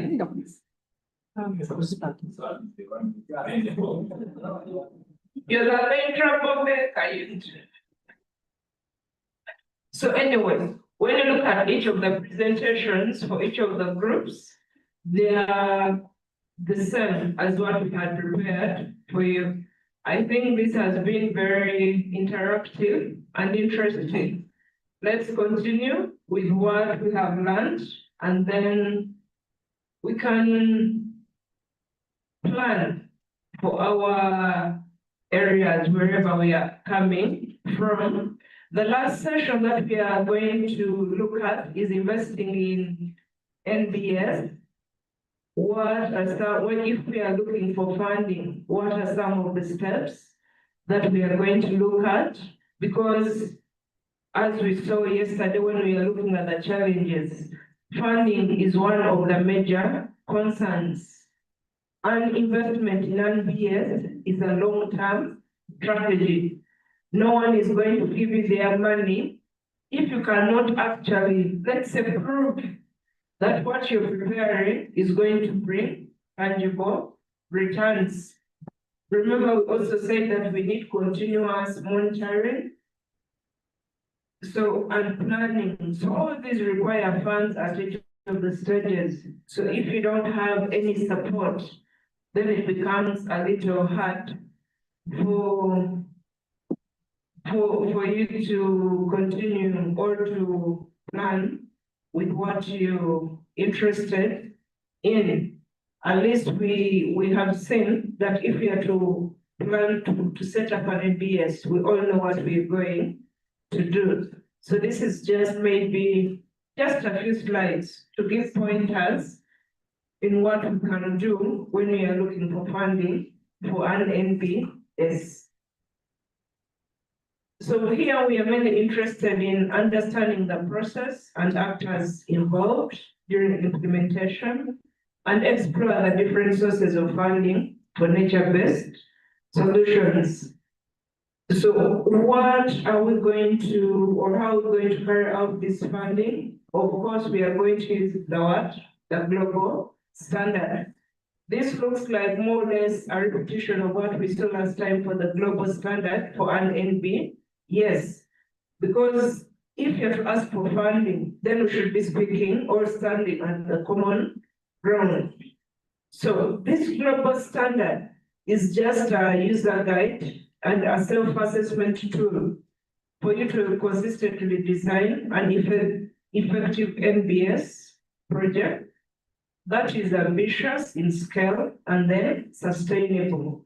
If Riverys is considering 30 kilometers, you could be ambitious and you tell us you're interested in covering 100 kilometers, as long as you have that at the end of, let's say, your monitoring cycle, you can scale it up to what you're interested in. Then you should also create a shared language for stakeholders in order to facilitate innovative partnerships. Because we saw yesterday that for the case of restoration and NbS, when we are looking at the source of funding or who are involved, for the restoration, it is a bit clear, because at least we have the government, which in case they have an interest in an area, they're going to support your interest or what you need.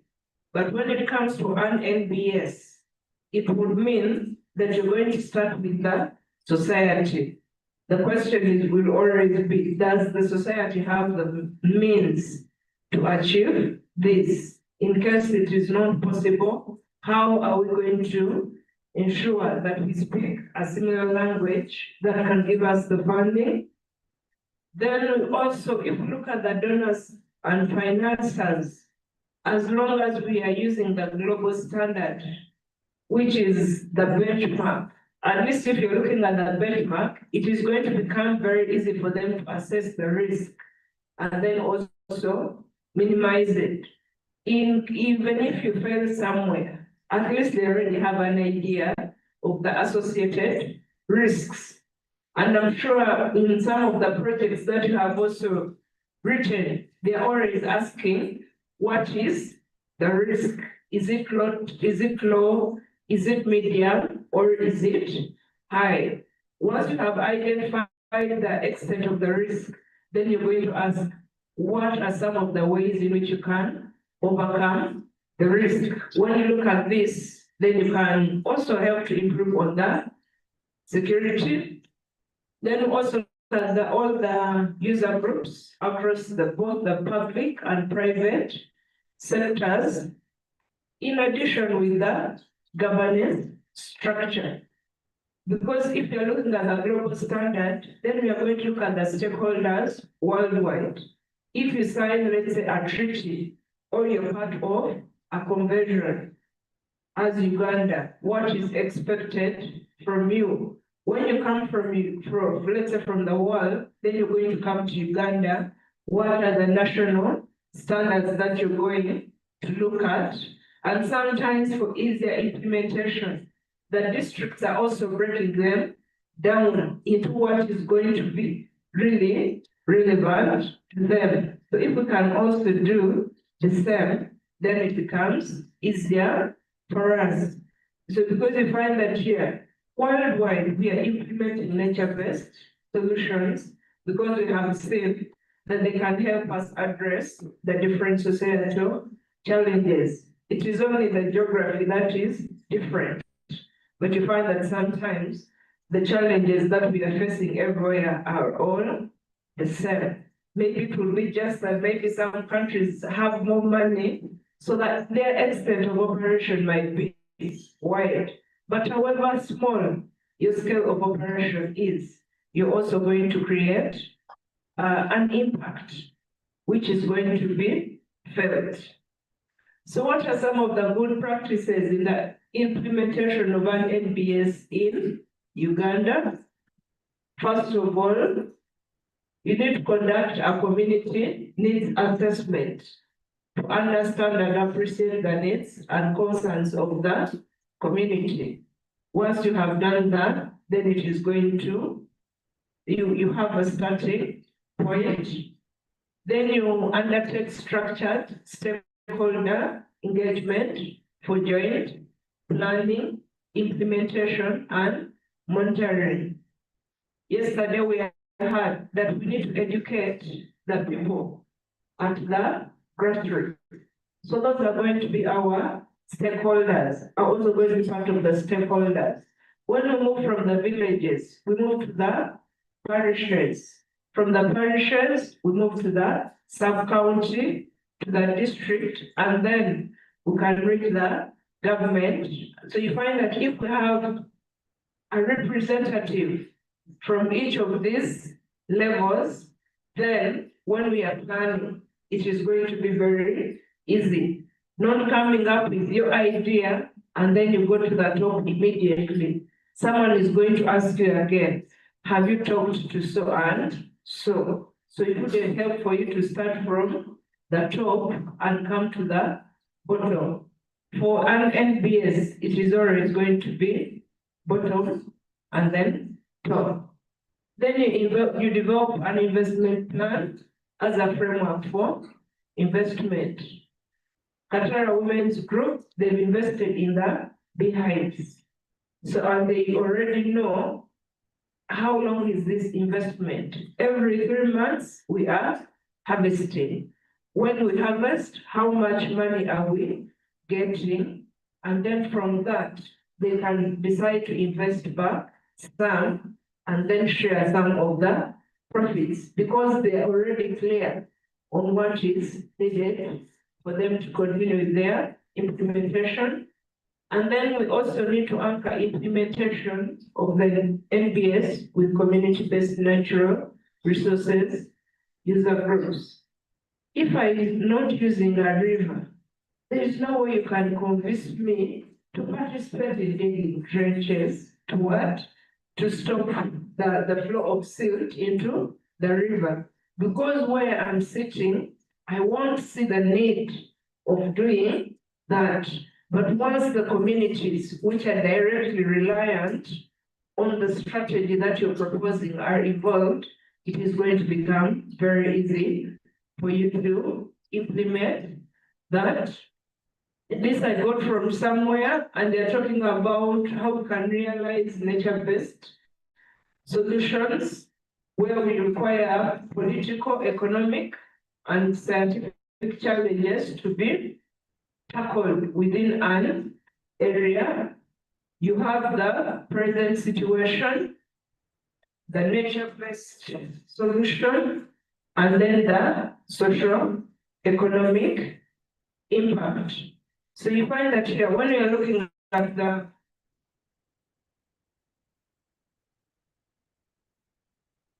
when we are looking at this, when we look at the present situation, let's say we have a share of an agricultural area. What are we interested in within this area? Our farms, are they low, medium, or high intensity farms?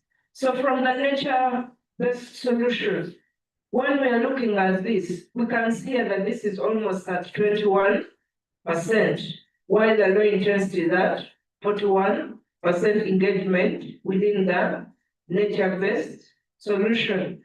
But if we look at an example of, let's say, the forest, and we have a look at the number of stands assigned to the different forest management approaches, I think we can see that for the forest, if we are looking at it, it is only 6%. It can compare to the medium intensity. How high, or if we are to try and estimate, if we are to improve or to include an NbS in the management of the same problem, the impact that is going to be felt. This is an example where we have the built up areas in cities. We have the present scenario, the built up is 86%, but the green is only 14%. And they're working towards reversing this because they believe that once we have more green, then at least we are going to look at some of the challenges or help overcome some of the challenges. For the socio-economic impact, I think we can see that for the nature-based scenario, you can see that we have more numbers of people included within the management, or who are going to benefit from the adoption of the different challenges when we are all sharing the same problems, because at any one time the benefits are going to be shared by all the people that are included within the communities. So what are some of the elements of implementation or during the implementation process? You form a collaboration, you co-create knowledge. So within this co-creation of knowledge, of course, you have to analyze the NbS options and their benefits. If I'm interested in livestock, if I'm interested in agriculture, if I'm interested in forestry, those are some of the 3 options. Then you're going to go back and ask yourself, what are the benefits for each? If you see that all the 3 can apply to your area, of course, the benefits, I think would help you choose the most ideal for you to use. You identify the key policies and actors, and then the financial option. Because without money, I don't think you can move anything. So at whatever stage, I think we can see that the players within each of the processes are more or less the same. Once we have streamlined this, then it is going to become easy for us to use or to implement our NbS correctly. So what would a collaboration require? I think this I don't need to explain more, but at least in any collaboration, you raise your concerns, you formalize the process, and then you set up a common space, which is going to initiation, who is identified as owning the implementation process. maybe you have talked to the community. When it comes to implementation, who is owning the process, such that when you go back, you have somewhere, you're going someone to ask in case there is something that is not clear. Then you need to create knowledge. Once you have formed your collaboration, which is clear, then you can create the knowledge which you're going to use as already identified in the previous slide. And then you look at the outcomes, shared understanding and actionable knowledge. What are the governance structures that are going to be involved? And then also the different stakeholders. And then you also have to communicate the benefits. Once that is clear, then it is going to be very easy for you to operate. Then how are you going to promote investments in NbS? Remember, policy integration is important. So you have to go through the laws. Usually, the people from the districts are going to come down. People from the different NGOs or the private sectors are also going to come down and look at different requirements. And then from these requirements, then the developers or whoever are involved is going to be helpful. Then you also need to look at the economic instruments. We need an incentive or we need a push to help developers invest in the NbS through taxes or through taxes or fees for private entities. Maybe if you want to use an NbS as one of your strategies, you pay lower fees. But these days, people are asking for tax holidays and they bring in for us big pens. So you ask yourself, if I'm importing big pens, why do I need a tax holiday? Yet other people can also make this. We also need to define the roles and responsibilities for implementation. You have the stakeholders. Which role is each of these stakeholders going to play during the implementations? We included just a few. We have the local authorities, of course, planning, implementation, and engagement with other stakeholders. This is going to be our starting point. If you want to a village and the LC of that area does not welcome you, I'm sure even if you talked to the whole village, the LC can also mobilize the masses against you. So you have to first talk to the authorities there, and then you're going to have it smooth sailing.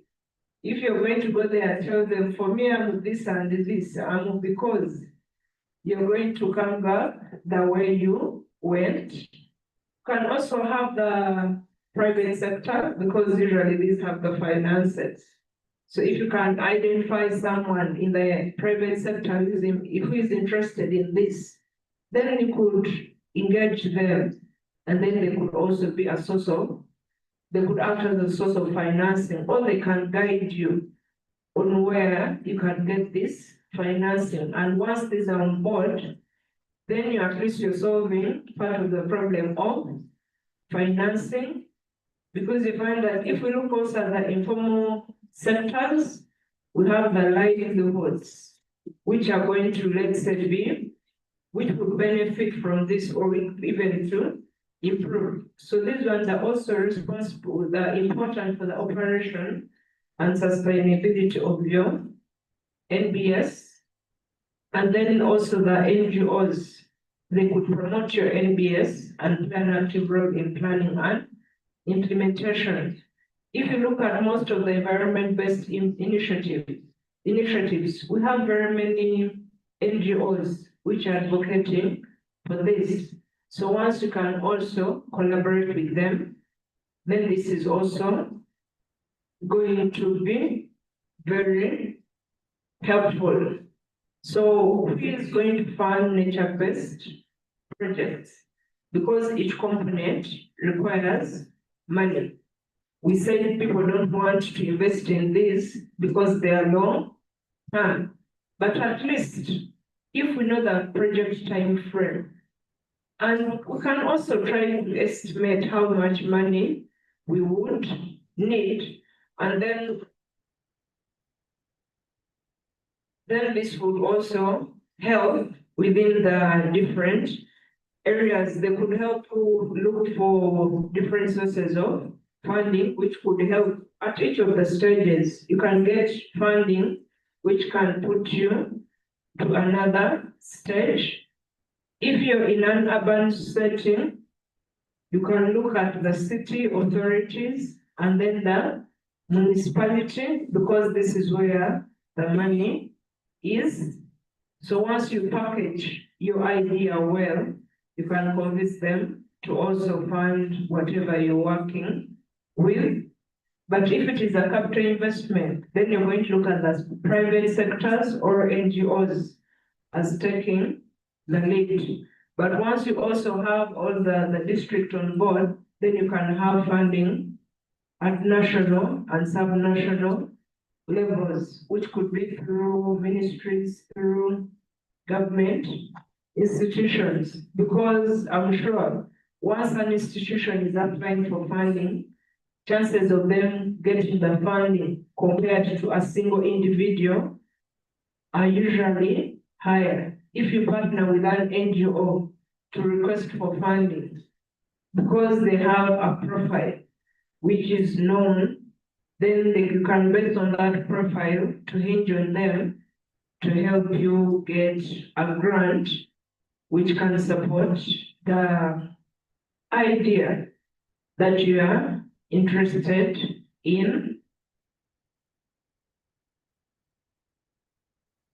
And then, of course, this is the last slide where we are asking, what is the difference between funding and financing? If I can throw it back to you, what is the difference between financing and funding?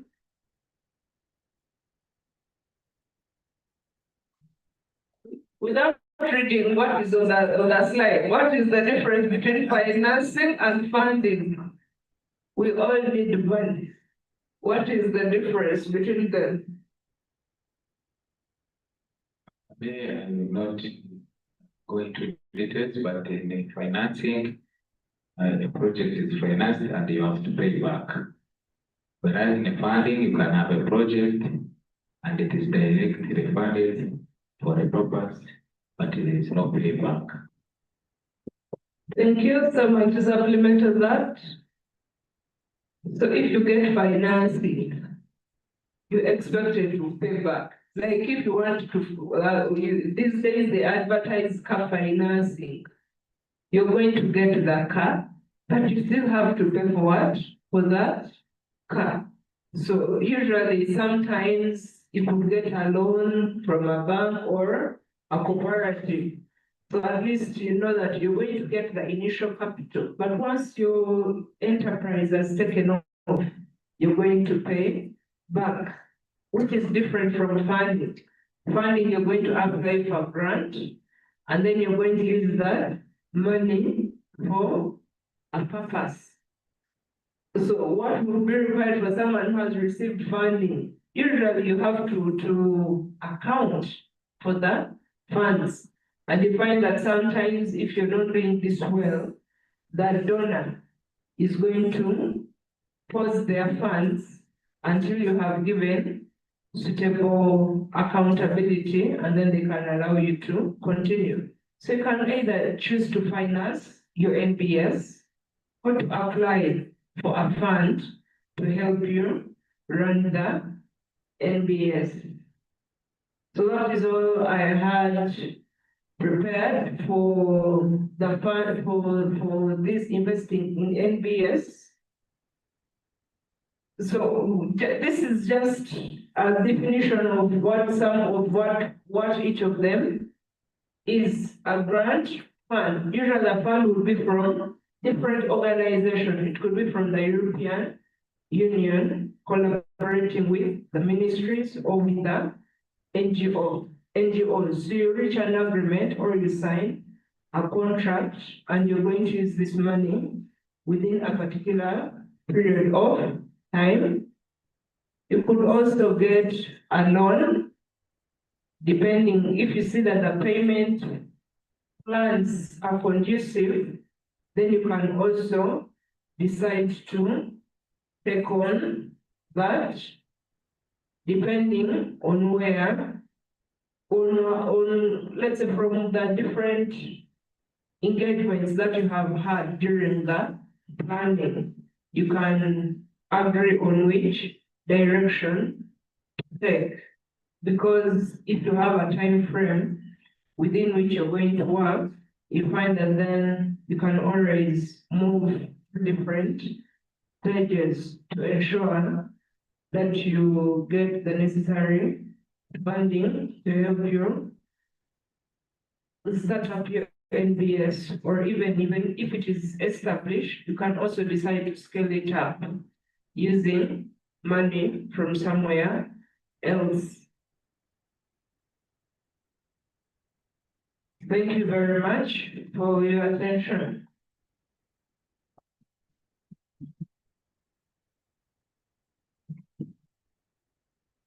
Any comments?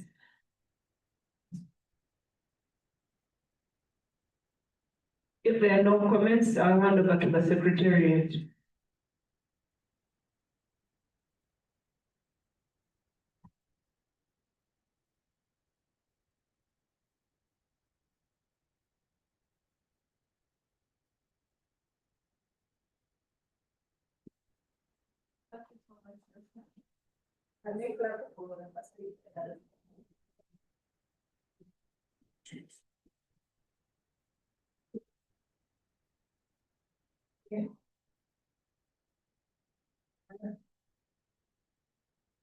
I've forgotten, we have two quizzes for session 4 and 5.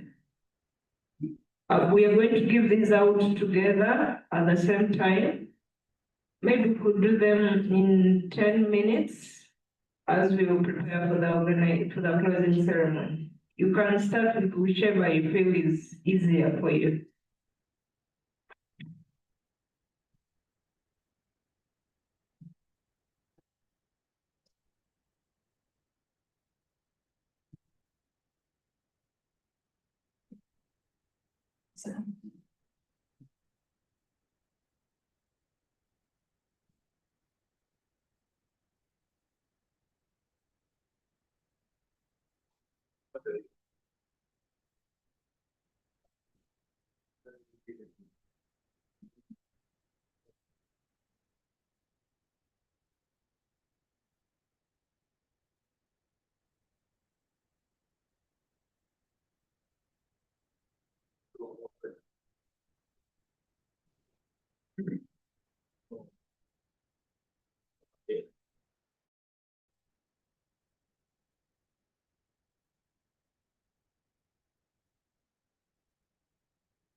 I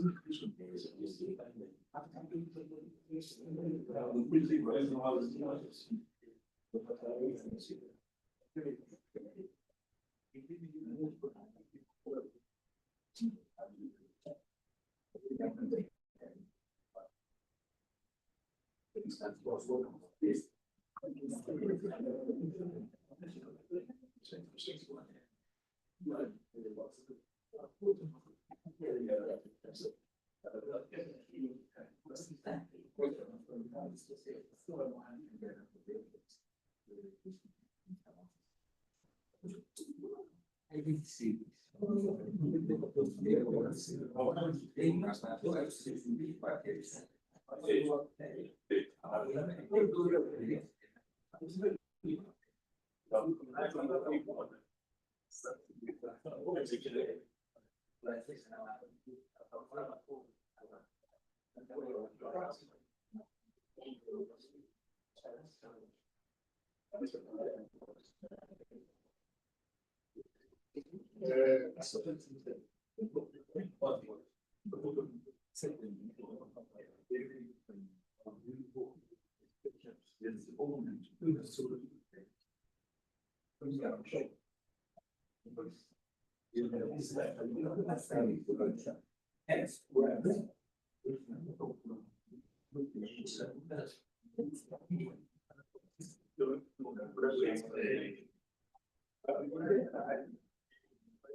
Because of time, one of the today. Allow me to read the certificates. By next. Say yes, so that you can come.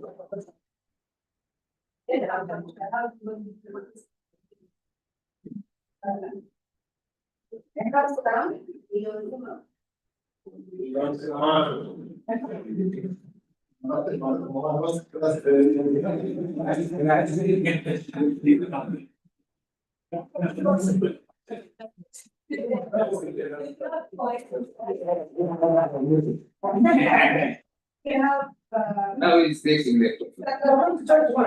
Yeah, okay.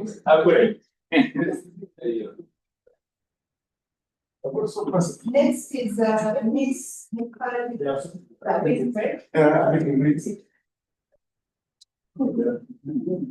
Next is Miss area.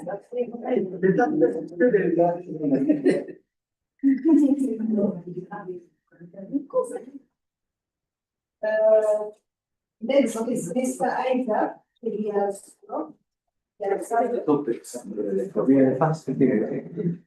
Okay. But there is someone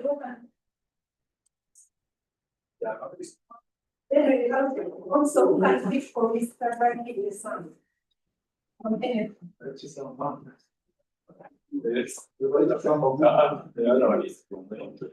Then next class. You are going, we are having photos from here.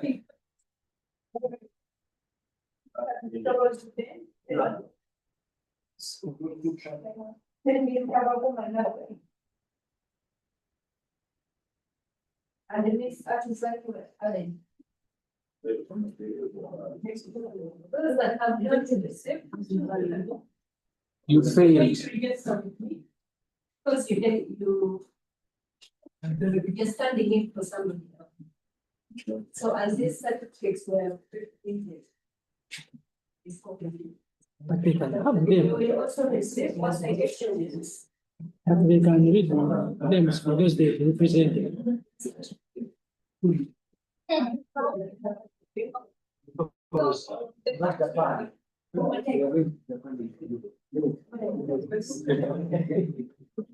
Standing in front. You're not going to court. Yeah.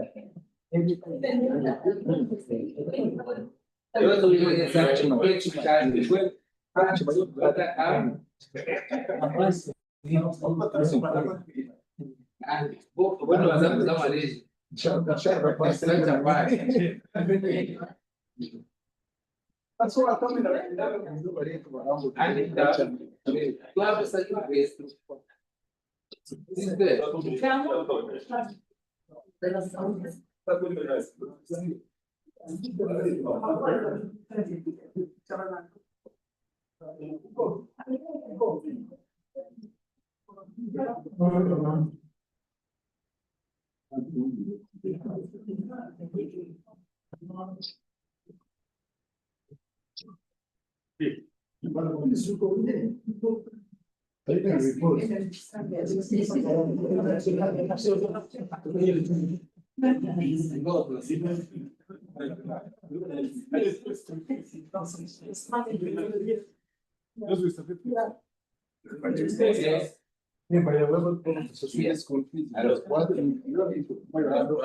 They need to see that.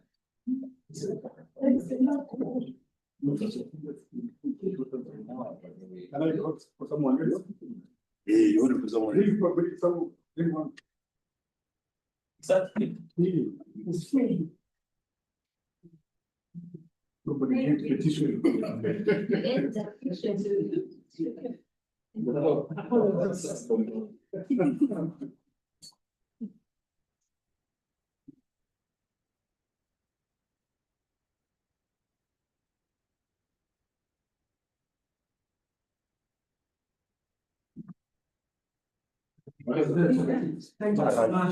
But you did give us goals.